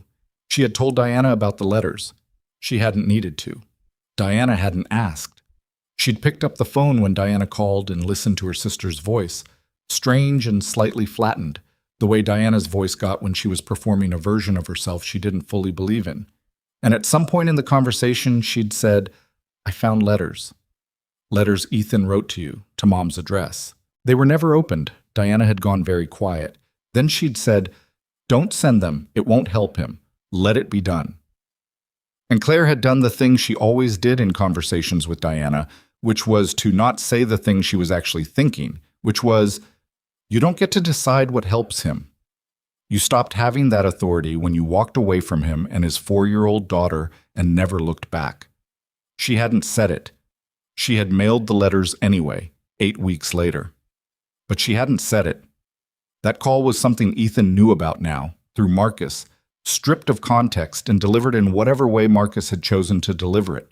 And she had no idea what version Marcus had given him, or how it had landed, or what Ethan had been thinking during their conversation about trust and real things and sentences he couldn't finish yet.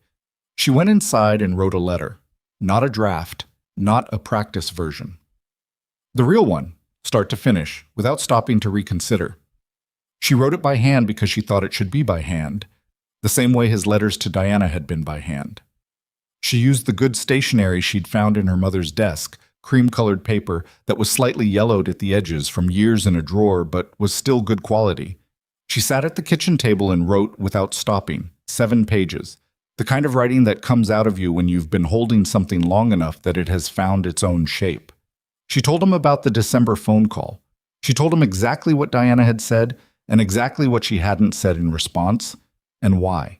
She told him she didn't know what Marcus had said or how he'd said it, but that she wanted him to have the full version because partial versions were what had gotten them here, and she was done dealing in partial versions. She told him that she had not called Diana to coordinate anything, or to protect herself, or to get ahead of a story. She had told Diana about the letters because Diana was her sister, and some habits of the heart don't end just because a relationship does, and she had thought, stupidly, that Diana might want to know, that it might mean something to her. She told him Diana's response had told her everything she needed to know about what she should do next, which was mail the letters herself regardless. Then she wrote the hard part. I know you came back in March because something in you wasn't finished. I know you sat with me in that kitchen and said careful things and were trying to figure out whether what you were feeling was real or convenient. I understand why you left. I'm not asking you to explain it or defend it. What I want to tell you is that nothing about what happened in November was strategic. I didn't keep who I was from you in order to gain something or to position myself. I did it because I was afraid.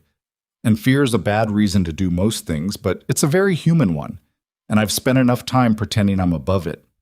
I also want to tell you that whatever Diana told people about why your marriage ended, and whatever story has been living in your family and hers for years, the letters I read said something very different. You were not the person in that story. I know that doesn't undo the years you spent inside that version of it, but I thought you should hear it from someone in a position to know, even if I'm the last person you want to hear it from right now. I'm not asking you to call me.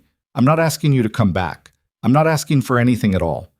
I just couldn't let the things I knew stay unsaid any longer, and I think if you're honest with yourself, you already know that's true of me. That's what I am. Someone who eventually says the true thing, even when it's late. She signed it Claire and nothing else. She folded it into an envelope, sealed it, wrote his Manhattan address from memory. She had written it in the guest ledger in November, and she had not forgotten it, which was information about herself she didn't examine too closely, and drove to the post office before she could change her mind. On the way back, she stopped at the overlook above the harbor and sat in the car for a while looking at the water. The March light was thin and cold, and the harbor was the color of old pewter. A few boats were out. She could see the decommissioned lighthouse at the point, its red top visible even from this distance, the one Sophie had wanted to see because of a book about a girl detective who used birds. She thought about Sophie holding Gerald up toward the fireplace, introducing him to the heat. She drove back to the inn. April arrived and brought actual guests, 3 bookings, then a 4th, then a week in the middle of the month where every room was occupied for the first time since her mother had been alive, and Claire cooked and cleaned and managed and fell into bed each night with the particular exhaustion that comes from doing work that has a point. The travel blog feature went live on the 7th, and she got 12 inquiries in 2 days, which was more than she'd gotten in the previous 3 months combined. The writer who had stayed in April for her writing retreat wrote a short piece about the inn for a regional magazine. Claire hadn't asked her to, she'd done it because she wanted to. And that brought 3 more bookings for May. The math was still not good. It was less bad than it had been. She and Dawn fixed the north gutter on a Tuesday afternoon in early April, with Claire holding the ladder and handing up materials while Dawn worked. And when it was done, he looked at the roofline for a while and said the flashing on the east chimney was also a concern. Not urgent, but worth watching, and she said she'd watch it. And they went inside and she made coffee, and they talked about the harbor and the season and the way the town had been changing slowly, the way small coastal towns changed when they got discovered, and then had to reckon with the discovery. Your mother would be glad you kept it, Dawn said. Not sentimental about it, just a fact. I hope so, Claire said. Some days I think she'd tell me to find a life somewhere that didn't require this much weather stripping. Dawn laughed. She was practical. She was very practical. But she kept the inn 40 years. She did. He drove away, and Claire stood on the porch and thought that some people show their love through what they refuse to give up, and that her mother had been one of those people, and that maybe she was one of those people too, and that this was not always comfortable, but it was something. Joanna called on a Friday night in the middle of April and asked how things were going with the situation, which was the word they'd landed on because it was more accurate than most alternatives. Mailed a letter, Claire said, 3 weeks ago. And? Nothing. Joanna was quiet for a moment. Nothing meaning no response, or nothing meaning you mailed it to the wrong address. Nothing meaning no response. Okay. Joanna had the voice of someone composing their next sentence carefully. How are you doing with that? I'm keeping busy. Claire. I'm okay, she said. I'm actually okay. I think. She looked out the kitchen window at the April evening, the harbor going gold in the late light. I said what I needed to say. I stopped carrying things I was carrying. Whatever happens next it's not mine to determine. That's very mature of you. It's less mature than it sounds. I check the mail every day like a person who does not have that attitude at all. Joanna laughed, which was what Claire had wanted. For what it's worth, Joanna said, a man who came back to a place knowing it was complicated with his daughter because something wasn't finished. That's not a man who throws things away. He might throw this one away. He might, Joanna agreed, but I don't think so. You've never met him? No, but you've been talking about him for 6 months without knowing you were talking about him, and you've never done that before with anyone. So, Claire didn't have a response to that. She refilled her wine and changed the subject, and they talked for another hour about other things. And when she hung up, she sat in the kitchen for a while with the quiet around her and thought about what Joanna had said, and thought that it was probably true, and that true things could be comforting and terrifying in exactly equal measure. The letter from Diana came on a Wednesday in late April. Not an email, an actual letter, handwritten on Diana's distinctive stationery. Thick paper, the kind she'd always used, part of the persona she'd built for herself in the years of the good marriage. Claire recognized the handwriting before she'd even finished pulling it out of the mailbox. She stood at the end of the drive for a moment, just holding it. She went inside and sat at the kitchen table and opened it. Diana's handwriting was the same as it had always been. Large, looping, not the kind that suggested someone was deeply interested in legibility, but the kind that looked good at a distance, which had always seemed to Claire very Diana. Claire, I know you sent the letters. I know because Marcus Holloway called me 2 weeks ago and told me. He was not kind about it, but he wasn't wrong about what he said, which was that I owe you an explanation even if I'm probably too late to give you a useful one. I don't want to go through all of it. You and I have never been good at the long version of things, but there are things you should know that you won't have found in those letters because they're things Ethan didn't know. I married him because I wanted what he represented. That's the honest version. The version I've been giving people, including myself, doesn't hold up anymore, and I'm too tired to keep maintaining it. He wasn't absent. He was busy, which is different, and I used the difference to construct something I needed to construct to make leaving feel justified. I was not fair to him. I know that now. I knew it then, somewhere I didn't look. There was a moment, maybe a year into the marriage, when I could have decided to be a different kind of person. I didn't. I don't know why that is. I've spent a lot of time on that question and I don't have a good answer, which I think is just the truth about certain kinds of selfishness. It doesn't have a reason that satisfies. What I want to say to you is that you were right to send them. I told you not to because I was afraid of what it would start, and that was my fear, not wisdom. And you shouldn't have listened to me. I don't expect anything from you. I know I've used up what I had with you and with Mom, and probably with everyone who knew me before I became whoever it is I've been for the last several years. But I wanted you to know that I'm not the story I've been telling. I was someone who was afraid and wanted things, and didn't know how to be honest about either, and I hurt people, and I'm trying now to at least stop pretending that didn't happen. Take care of yourself. You were always better at this kind of life than I was. D. Claire read it twice. Then she folded it and put it on the table in front of her and looked at it. She had spent years being angry at Diana in the low-grade, pervasive way you're angry at someone you love, who has done something you can't undo. The anger had never been loud. It had just been there, underneath things, a constant, mild pressure. She'd gotten used to it the way you get used to an old injury. You stop noticing it until you move a certain way. She noticed it now.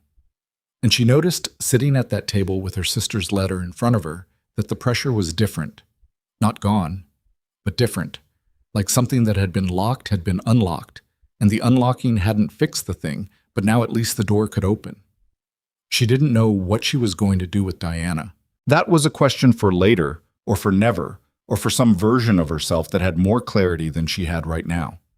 But she folded the letter carefully and put it in the drawer with the check Ethan had left, and the maintenance log with E. Holloway written in small letters, and the things she was accumulating that didn't have a place yet. 2 weeks after Diana's letter, on a Thursday afternoon in early May, she was on the front porch repainting the porch railing. It had needed it since she'd done the floorboards in March, and she'd been putting off the railing because painting railings was fiddly and annoying, when she heard a car. She didn't look up immediately. Guests arrived. That was the point of an inn. But then she heard the footsteps on the gravel, and something in the cadence of them was familiar, in the way that certain rhythms are familiar, not because you can name them, but because your body recognizes them before your brain catches up. And she set down her brush. Marcus Holloway looked older than he had in February. Not dramatically, just in the way that people who have been carrying something heavy look older, a quality of wear around the eyes. He was alone. She looked past him at the lot. Just his car. "He doesn't know I'm here," Marcus said. "Okay," she said. "Can I—" He looked at the door. She got up and opened it.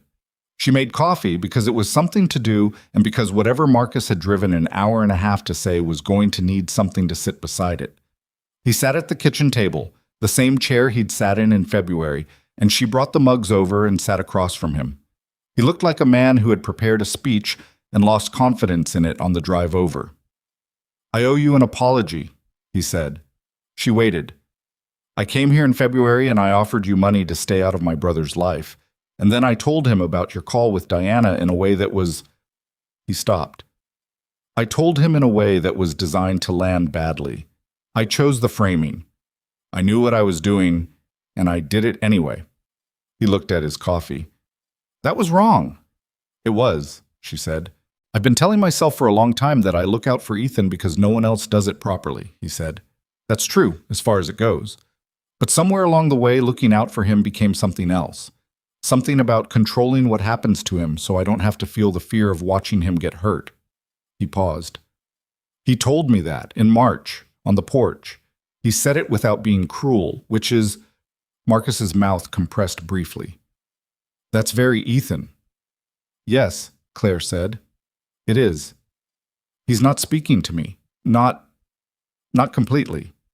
He calls about Sophie, about business things that require both of us. But the rest of it is." He shook his head slightly. "We've never been here before, he and I." "I'm sorry," Claire said, and meant it. Marcus looked at her like he'd expected something different from her.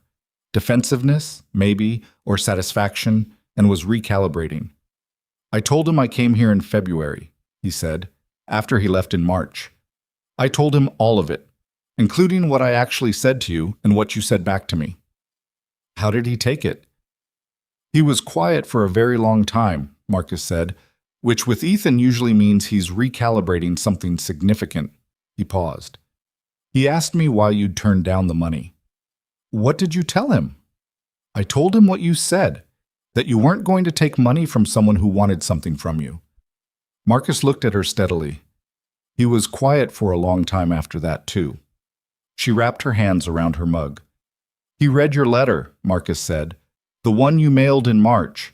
He read it the day it arrived, and I know because he called me that night and was not angry, something past anger, the kind of quiet that means something has broken through."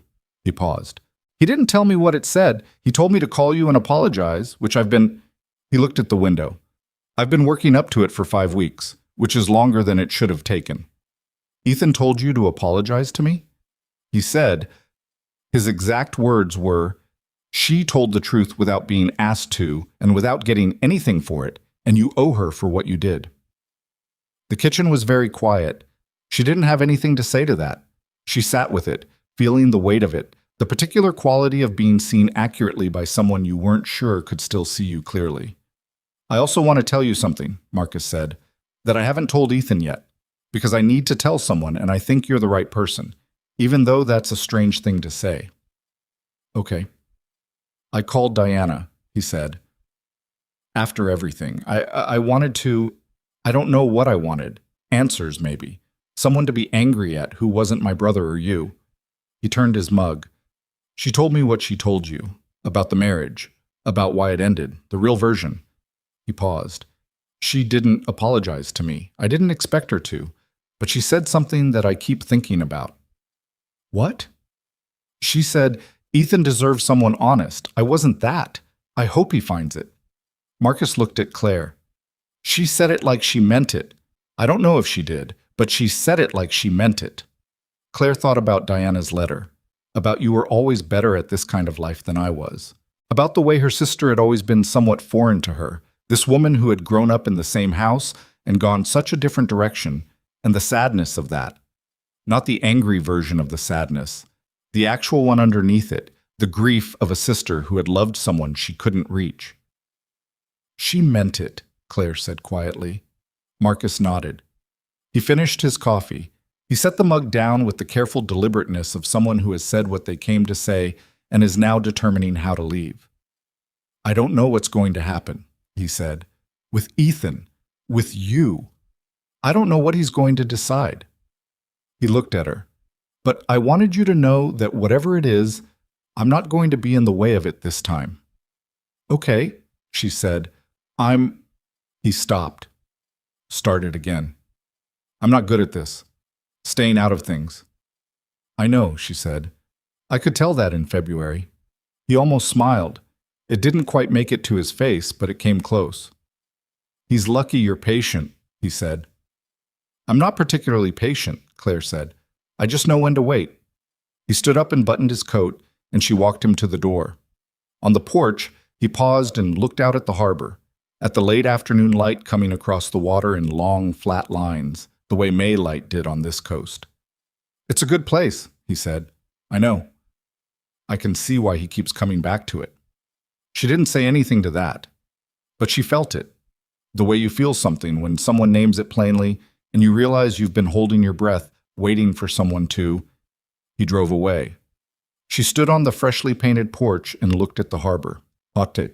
3 days later, on a Sunday morning when the inn was empty between bookings, she was in the dining room replacing the bulbs in the light fixture over the center table, standing on a chair, which was slightly precarious and which she would have accepted help with if help had been available, when she heard the bell over the front door. She didn't fall off the chair. She was quite proud of that. She climbed down, set the burned-out bulbs on the table, and walked into the lobby. He was standing at the front desk. Dark coat. No umbrella. Hair slightly damp from the morning, which was cool and overcast the way May mornings on the coast often were. The sky not committing to rain, but not ruling it out either. He had a small bag over his shoulder. He looked at her. She looked at him. He looked like a man who had driven a long way thinking about what he was going to say and had arrived at the realization that none of it was right, which was, she thought, maybe the most honest place to arrive. Sophie's with my parents, he said. This week. Okay, she said. I wanted to. He stopped, looked at the desk, at the guest ledger still sitting in the same place. I've been thinking about what you wrote. In the letter.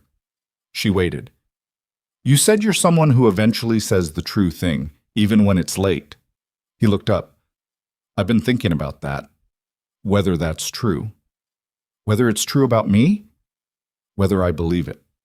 He held her gaze. I think I do. I think that's actually what you are. And I think... He set his bag down. I think the reason it's hard for me to trust that is completely my problem and not yours. It's not nothing that I kept things from you. No, he agreed. But I've been sitting with it, and when I try to be honest about it, I keep coming back to the same thing, which is that you had 7 letters proving your own sister had lied about her marriage, and you mailed them to me anyway. And then you wrote me a letter telling me about the phone call with Diana in December, when you didn't have to, when I'd already gone and you had no reason to think I'd come back. He paused. That's not manipulation. That's someone telling the truth after they were scared and then stopped being scared. Her throat was doing something inconvenient. She focused on keeping her face steady. I was scared, she said. I know. He was quiet for a moment. I've been scared for 3 years. I've been running a company and raising a daughter and being as functional as I could manage. And the whole time there was this, he looked for the word, this wall between me and anything that felt real, because real things can fall apart, and I'd had enough of that. That makes sense. It makes sense, and it's a miserable way to live, he said flatly. Sophie knows. Not in the way she'd articulate it, she's 6, but she knows that her dad is present but protected. She told me last month that I seemed sad sometimes, even when I was smiling, and I didn't know how to respond to that. And she said, it's okay, Gerald gets sad too sometimes, and went back to her book. He looked at Claire. I'm being out-emotional intelligenced by a stuffed penguin. A laugh came out of her before she could stop it, real and sudden, and something in his face cracked open slightly at the sound of it. I'm not here to ask you to fix anything, he said. I know that's not how it works. He picked up his bag. I'd like a room, if you have one. Room 4 is free, she said. Same as before. Same as before. He nodded. He reached into his coat and came out with his wallet, but she shook her head. We can deal with that later, she said. He put the wallet back. She reached under the desk for the guest ledger and opened it to the current page and wrote his name in the line. Same handwriting as November. Same ledger. The page was different, the dates were different, everything that had happened in between was different, but the ledger was the same and the handwriting was the same, and the key for room 4 was on the same hook it had always been. She handed it to him. Their fingers didn't quite touch. Close enough that the air between them was charged with the awareness of not touching, which is its own very specific thing. "There are extra blankets in the closet," she said. "I remember. Breakfast is at 8. I remember that too." He went upstairs. She stood at the desk for a moment, looking at his name in the ledger. Then she went back to the dining room and climbed back onto the chair and finished replacing the light bulbs, because the light bulbs needed doing and someone had to do them, and she was a person who finished things she'd started. The new bulb came on warm and steady when she flipped the switch. She stood on the chair, looking up at it for a second. Then she climbed down and went to make dinner, and this time she cooked for 2. She made pasta again. Not because it was the only thing she knew how to make. She had spent the better part of 30 years learning to cook in this kitchen and could manage considerably more than pasta, but because pasta was the meal she'd been making the night he'd sat at this table in November and kept her company while the sauce went for 3 hours, and something in her had decided, without consulting the rational part of her brain, that it was the right place to start again. She didn't make a production of it. She didn't light candles or set the dining room table with the good dishes. She cooked in the kitchen and set 2 places at the kitchen table, which was where they'd always ended up anyway, both of them gravitating toward the room that was actually warm, the room that smelled like food and had the copper pots on the wall and the slightly imperfect seal on the window that let in just enough harbor air to remind you where you were.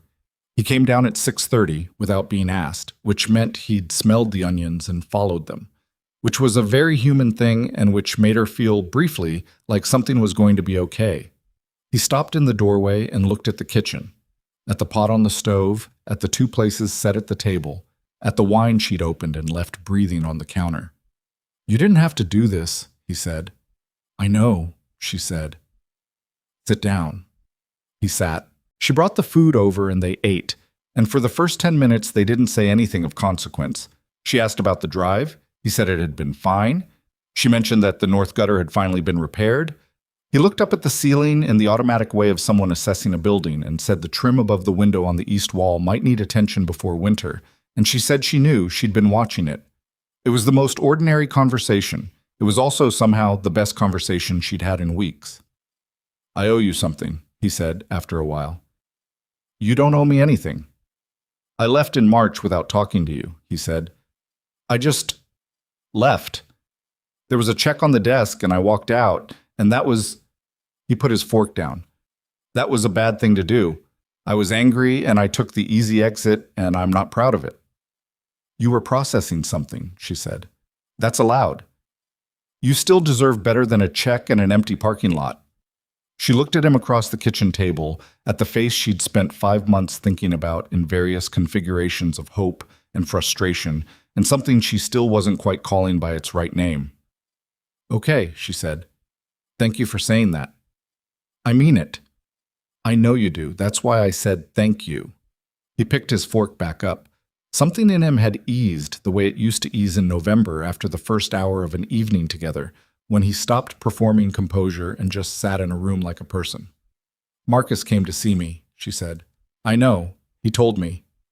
"He apologized." "He told me that too." He turned his wine glass. "How was it?" "Honest," she said. "He's not someone who does things halfway. Even apologies." "No," Ethan agreed. "He's not." A pause.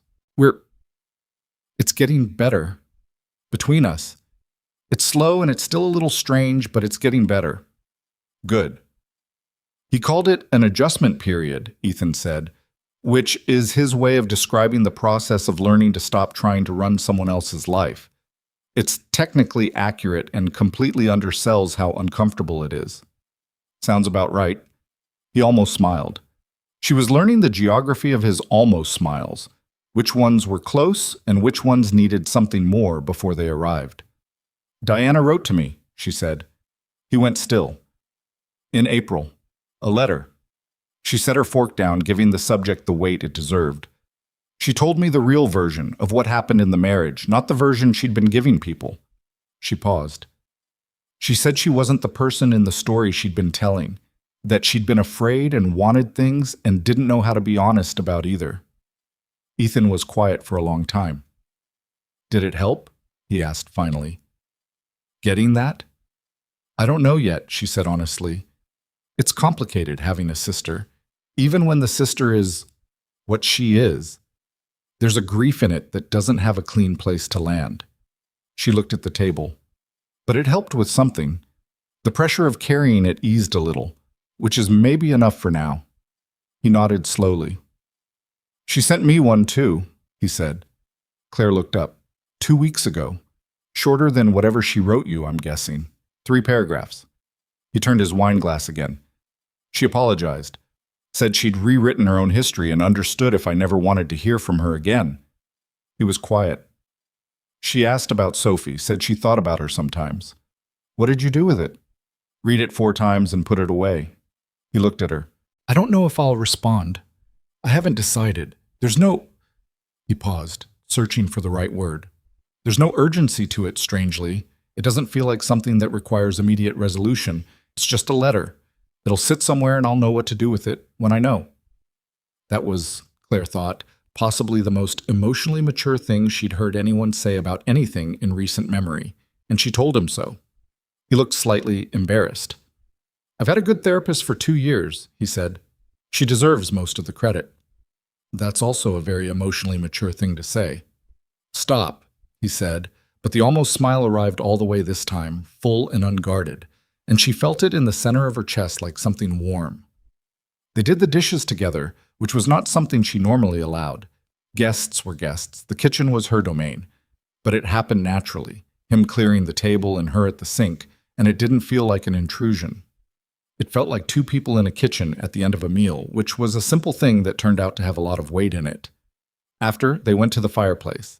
She'd built the fire up while he was upstairs earlier, so by now it was good and settled, throwing steady heat. The harbor outside had gone completely dark, just the occasional light of a boat moving at distance. The inn was quiet in the way it got when it was empty except for the right people. He sat in his chair, the one he'd sat in November, which she had stopped thinking of as a guest chair and started thinking of as his chair, which was information about herself she acknowledged without apologizing for. She sat in hers. He had the letters. She hadn't expected that. He reached into the inside pocket of his coat and came out with an envelope she recognized, the cream-colored stationery, slightly yellowed at the edges, and set it on the arm of his chair. I brought your letter back, he said. Not to return it, just... He looked at it. I've been carrying it for 2 months. I wanted to show you something. He opened it and turned to the last page. She could see her own handwriting from across the small space between their chairs. He pointed to a line near the bottom. You said you're someone who eventually says the true thing, even when it's late, he said. I've been thinking about that sentence more than any other sentence in 2 months. What about it? That eventually. He looked up. The word you chose. Not always. Not reliably. Eventually. He paused. Most people would have edited that out, made themselves sound more dependable. You left the thing in that was honest about your limitation. She hadn't thought about it in those terms. She'd written what was true, and this was, apparently, what was true. I know I'm not consistent about it, she said. I knew it when I wrote it. That's exactly the thing, he said. That's the thing I kept coming back to. He folded the letter and put it back in his pocket, and she understood that he was keeping it, that he hadn't brought it back to return it, but to show her that he still had it, which was its own kind of statement. I've been lied to by people who were very consistent, he said, very smooth about it. Diana was never uncertain. She told her stories the same way every time because she'd polished them. She'd had the doubt out. There were no rough edges where she'd been honest about a limitation. Claire said nothing. She waited. You're full of rough edges, he said. Not unkindly, the opposite of unkindly. That's one way to put it. It's the right way, he said. You fixed a pipe with duct tape for 3 weeks before you let me help. You said your end felt like a rock tied to your ankle, and then immediately said that came out wrong. You told me you were nervous about the gutter, and it came out as advice. He looked at her steadily. You're a person who doesn't entirely have it together. who is trying anyway, and who tells the truth about the trying. She felt the heat of the fire on her face and thought about how to receive something said that directly. "That's a very specific thing to notice," she said. "I've had 2 months and a lot of quiet evenings to notice it," he said. "Sophie goes to bed at 8:30. The apartment is very quiet after 8:30. That sounds lonely." "It is." He said it simply, without drama. "It's been lonely for a long time, and I got used to it, which is one of those adaptations that looks like strength but is actually just accommodation," she said. "Yes." He looked at the fire. "Accommodation." They sat with that for a while. The fire settled. Outside, the harbor breathed its low, patient sounds. "I don't know how to do this," he said to the fire, and she understood that this was not a small word in that sentence. "I don't either," she said. "I've never done something like this. Whatever this is." "Whatever this is," she agreed. He turned to look at her. "Is that okay? Not knowing?" She thought about the question honestly, about the version of herself that would have said yes because it was the thing that kept the conversation moving forward, about the version that might have said it to be agreeable, to give him what he seemed to need, to smooth the road. She said, "I'm more comfortable not knowing than I used to be. The inn taught me that, I think. You can't run a place like this if you need certainty about how it's going to go. The weather changes, the roof leaks, the guests arrive in November storms and stay longer than planned." She paused. "So yes, it's okay. I'd rather be here, not knowing, than anywhere else." He looked at her for a long moment. Then he reached over and turned his wine glass on the arm of his chair, a gesture she recognized. He did it when he was thinking through something with some finality. "I want to tell you something," he said. "Something I was going to say in March, and then didn't." "Okay." "The sentence I said I wasn't going to finish." He looked at her directly. "When I was sitting by the cold fireplace, and I said I kept trying to remember what it felt like in November, and I was about to say something about what it felt like, and I stopped." He paused. "I stopped because I was still angry, and I thought if I said it, it would feel like a concession, like I was giving up the ground I was standing on." "What was the sentence?" He was quiet for a moment, then, "That I think I've been in love with you since somewhere around the 3rd evening in November, and I've been trying to talk myself out of it ever since because it was inconvenient and complicated, and the circumstances were, objectively, a mess." The fire made a small sound. Claire sat very still. "The talking yourself out of it," she said carefully. "Did it work?" "No," he said. "Not even a little." She let out a breath she'd apparently been holding without knowing it. "I'm not saying that to pressure you," he said quickly. "I'm not saying it to Ethan. Make it into something you have to respond to right now. I know it's Ethan." She said his name more firmly, and he stopped. "I'm not pressured. She searched for the word and found the honest one. "Relieved. I'm relieved. Because I've been in the same place since about the 3rd evening, and I've also been trying to talk myself out of it, and I also failed completely." He stared at her, then he laughed. The real laugh, the sudden unguarded one she'd heard in November when he was on the floor fixing the pipe, and she'd said something dry about boardrooms. It filled the small room the way a real laugh does, and the sound of it was the best thing she'd heard in months. "We're both idiots," he said. "Reasonably intelligent people who made things very complicated," she said. "Idiots," he said again, still with the tail end of the laugh in his voice. She was smiling so wide her face hurt slightly, which was undignified, and she didn't care. They talked until 1 in the morning, not about the big things, not about what happened next or how it worked logistically, or what it meant for Sophie or any of the structural questions that would eventually need answering. There was time for that. The big things deserve more than one night, and they both seemed to understand that without saying so. They talked about small things, about Sophie's ongoing campaign for a dog, which had now incorporated a research dossier she'd assembled from library books listing the 5 most suitable breeds for a family with 1 child and 1 very busy dad. About the inn and what Claire had been doing to it since April, the gutter and the window and the travel blog feature, and the April week with every room full. He asked questions about the bookings like someone who was genuinely interested in the mechanics, and she answered with the kind of detail she usually kept to herself because most people didn't actually want it. And he did. He actually wanted it. She told him about Joanna's standing offer to come to Portland, which she'd been turning down for 18 months. "Are you still turning it down?" he asked. "Every time," she said, with more confidence than I had before. "Good," he said. "Just that." She told him about Dawn and the gutter and the installment payment plan, and he listened and then said carefully, "I want to help with the inn, not financially or not as an investment. I just want to—" He stopped. "I'm good with my hands.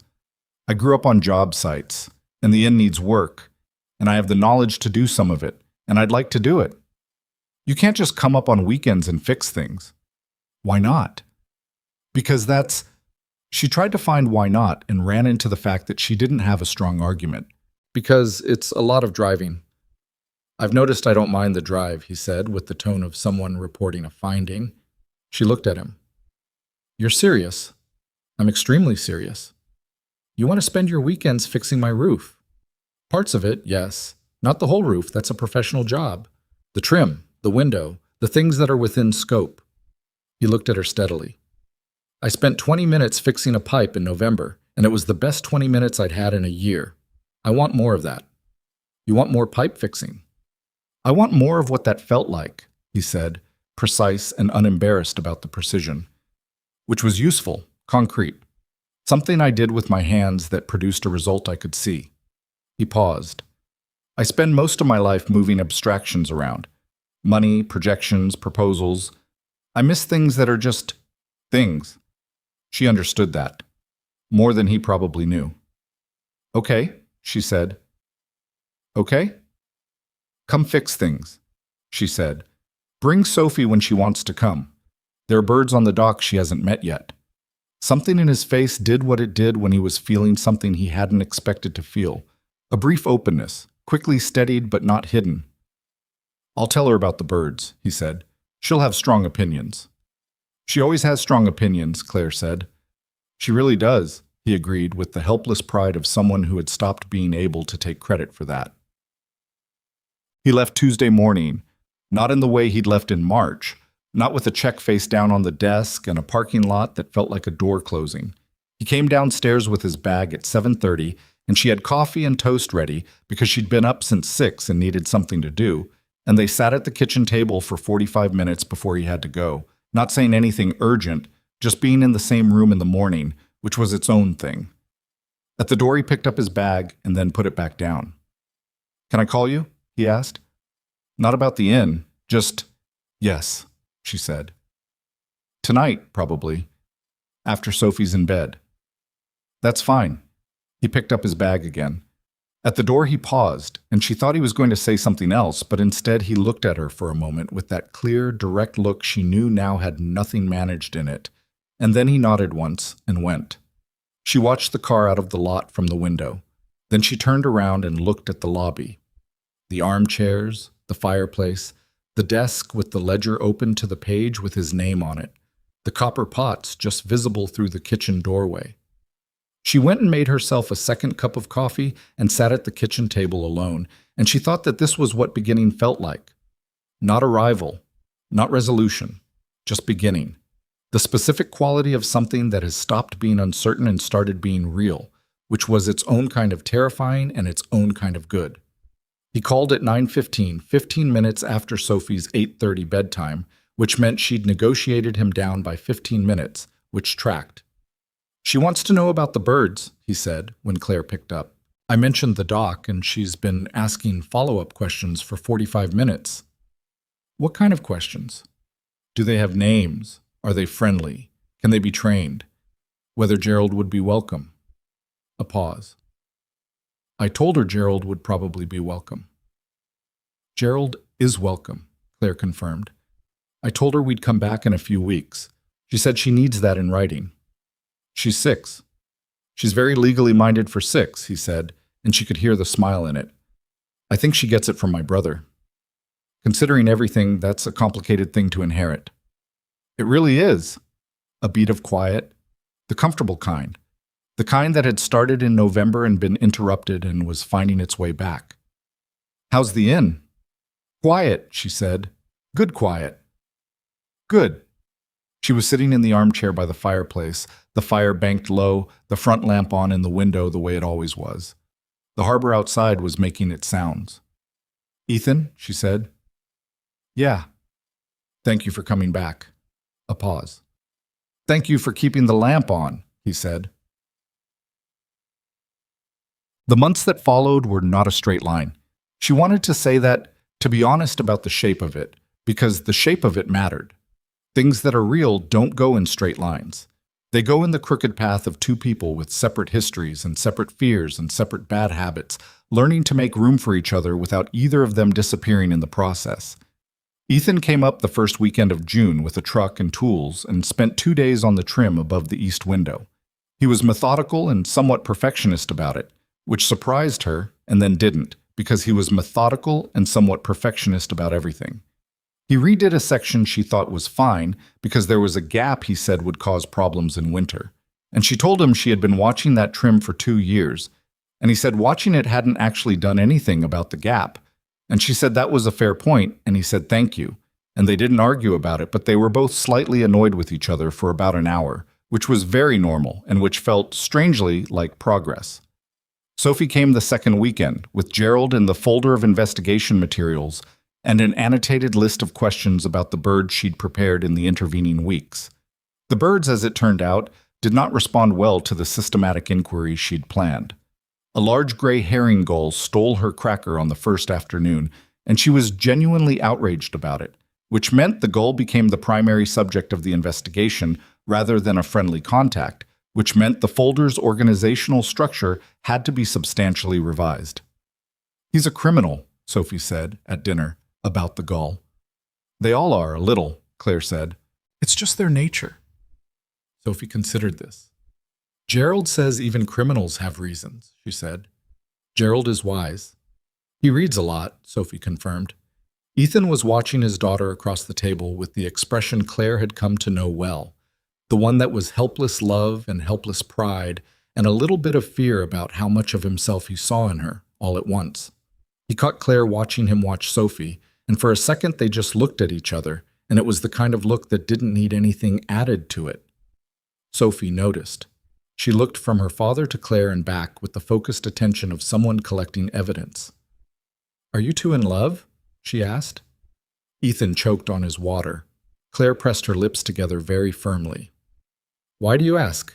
Ethan said when he'd recovered. "Because you make the same face at each other that people make in books," Sophie said with complete equanimity, right before they say it. She speared a piece of pasta. "I'm not upset about it. I just want to know so I can update my files." There was a silence. "Your files," Ethan said carefully. "About the trip," Sophie said. "I'm keeping records." "Of course you are," Ethan said. He looked at Claire. She looked at him. "Yes," Ethan said to his daughter. "I think that's fair to say." Sophie nodded, as though this confirmed a hypothesis she had been developing for some time. "Okay," she said. Gerald said probably. After Sophie was in bed that night, Ethan sat at the kitchen table with the slightly stunned look of a man who had just been logically outmaneuvered by a first grader. "She keeps files," he said. "I know." "About people?" "I know." "She has a file about me," he said, "on a trip I took with her." That does seem like something that should concern you." "She probably has notes." He put his face in his hands briefly. "She absolutely has notes." Claire laughed, and he looked up at the sound of it, and the stunned expression softened into something warmer, and he said, "I like that sound." "What sound?" "You laughing. In this kitchen." He looked at the copper pots, the window with its imperfect seal, the stove where 3-hour sauces happened. "It sounds right in here." She thought about all the meals cooked alone in this kitchen, all the dinners for one, all the February nights and the January mornings and the months of white-knuckling something that felt like her last connection to the person who had taught her what home meant. "It feels right," she said. Marcus came in July. He called ahead this time, so called Ethan first, actually, to ask if it was all right, which was the kind of small recalibration that suggested real change rather than performed change. Ethan told him it was his choice and Claire's, and that he should call her himself. He called her on a Thursday. "I'd like to come up," he said. "Not to the inn, necessarily. I thought I could take you and Ethan to dinner, in town. If that's—" He paused. "If that's something you'd want—" "That's something I'd want," she said. They went to the one good restaurant in town, which was small and loud and run by a woman named Carol who had been feeding the local population since the early 90s and had no patience for fuss. Marcus looked slightly out of place in the bright, busy room and then ordered a beer instead of wine, which made him look considerably less out of place. And by the second round of drinks, he was listening to Claire's description of Sophie's ongoing gull investigation with what appeared to be genuine entertainment. "She has a folder," Ethan said. "She showed me," Marcus said. "She showed it to me on the drive up last month. Very thorough, cross-referenced." "She's 6, Claire said. "She's terrifying," Marcus said with real admiration, in the best possible way. It was not a perfect dinner. There were moments of careful navigation, subjects approached with some extra deliberateness, pauses where people were choosing words, the residual awkwardness of people who had hurt each other trying to sit at the same table and be normal. Marcus and Claire had a moment in the middle of the entree where they were both reaching for the bread at the same time, and it turned into a slightly over-polite exchange that went on 2 or 3 seconds longer than it needed to, which Ethan watched with the expression of a man who was going to have something to say about it later. He did, on the drive back. "You two are going to be fine," he said from the driver's seat. "But you're both going to have to stop being so careful with each other." "I'm being perfectly natural," Marcus said from the back seat. "You offered to get her coat," Ethan said. "She's been inside the whole meal." "It was a courtesy." "It was a negotiation tactic disguised as a courtesy." Claire turned around to look at Marcus. Marcus looked at her. "He's right," she said. "I know," Marcus said with the resignation of someone who'd been told a true thing. "I know he's right." "I know you were trying to protect him," she said. "That's not lost on me. Even the way you did it, even the money, which was wrong, it came from something real." Marcus was quiet. "I'm not going to pretend the whole thing didn't happen," she said. "But I'm also not going to hold it over you indefinitely. That's a waste of everyone's time, including mine." He looked at her for a moment, and something in him, the tightly managed surface of him, settled slightly.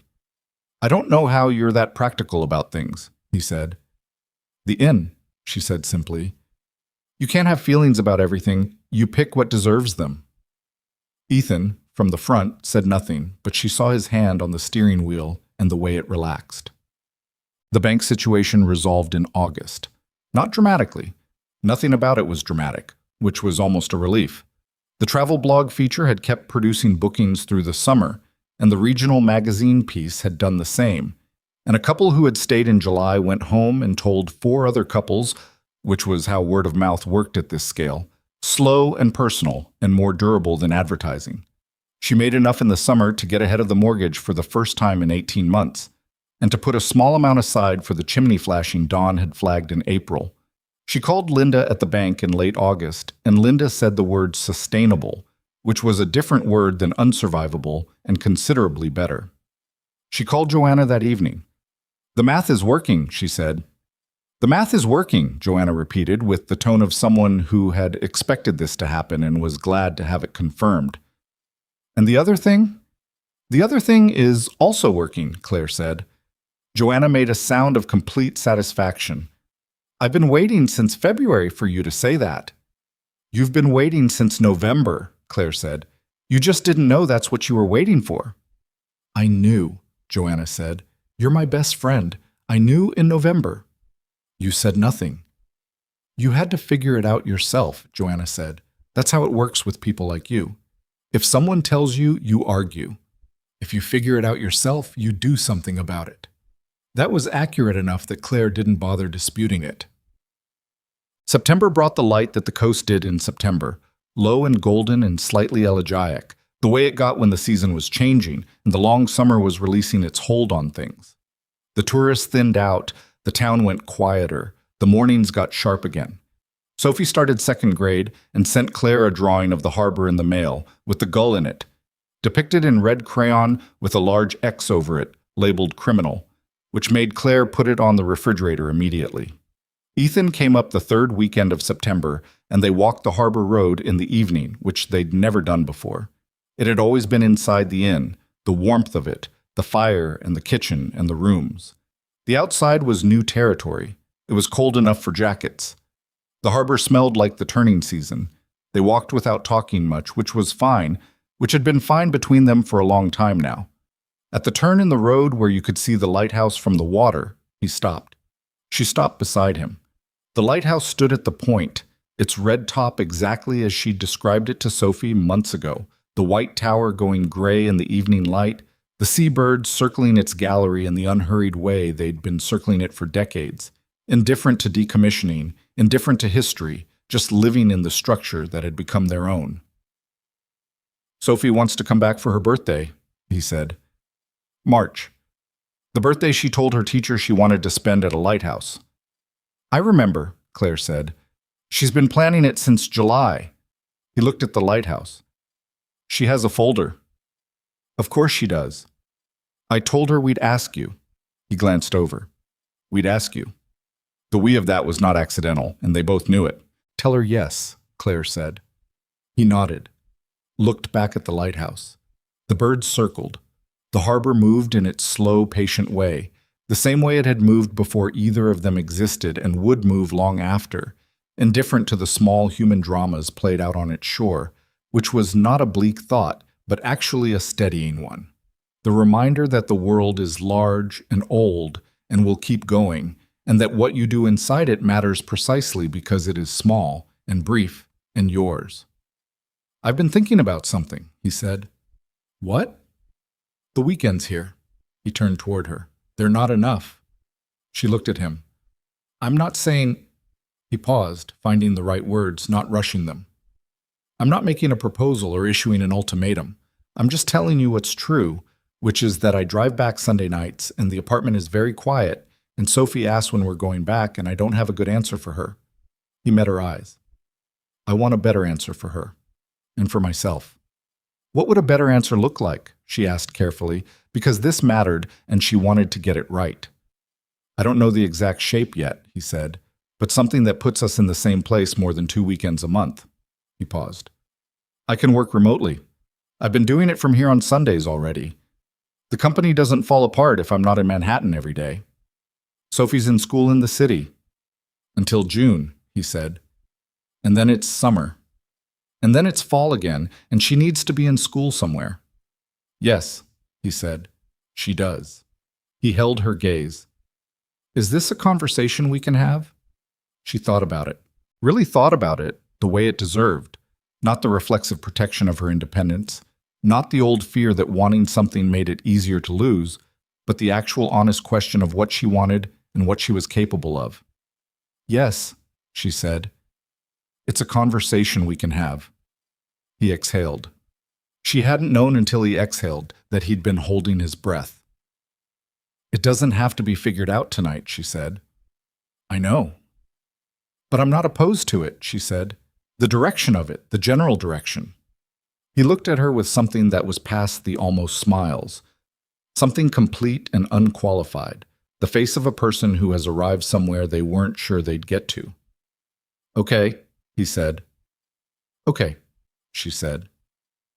They stood at the curve in the harbor road with the lighthouse at the point and the birds circling and the cold September evening settling around them. And it was not perfect, and it was not finished, and there were 100 practical things still unresolved, but underneath all of that something had set.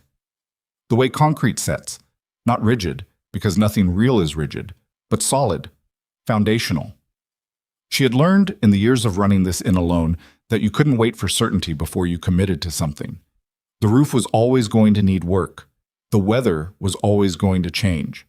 The math was never going to be completely clean.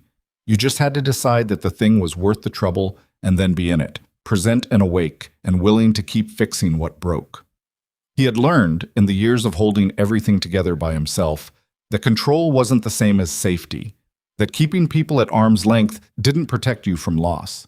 It just made the loss quieter, which was not the same as making it smaller. That a 6-year-old with a stuffed penguin and a folder of investigation materials understood something he'd spent 3 years forgetting which was that the people worth trusting were the ones who showed you their rough edges.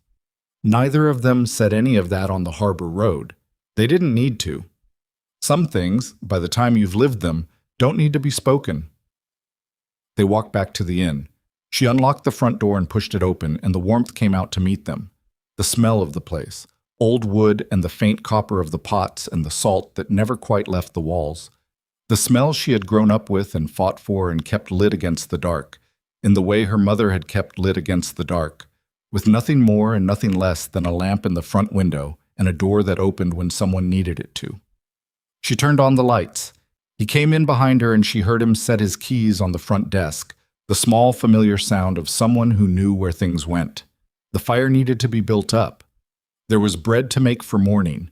The east window trim that Ethan had repaired in June was holding fine, but she'd check it again before the weather turned, because that was what you did with things you'd worked on.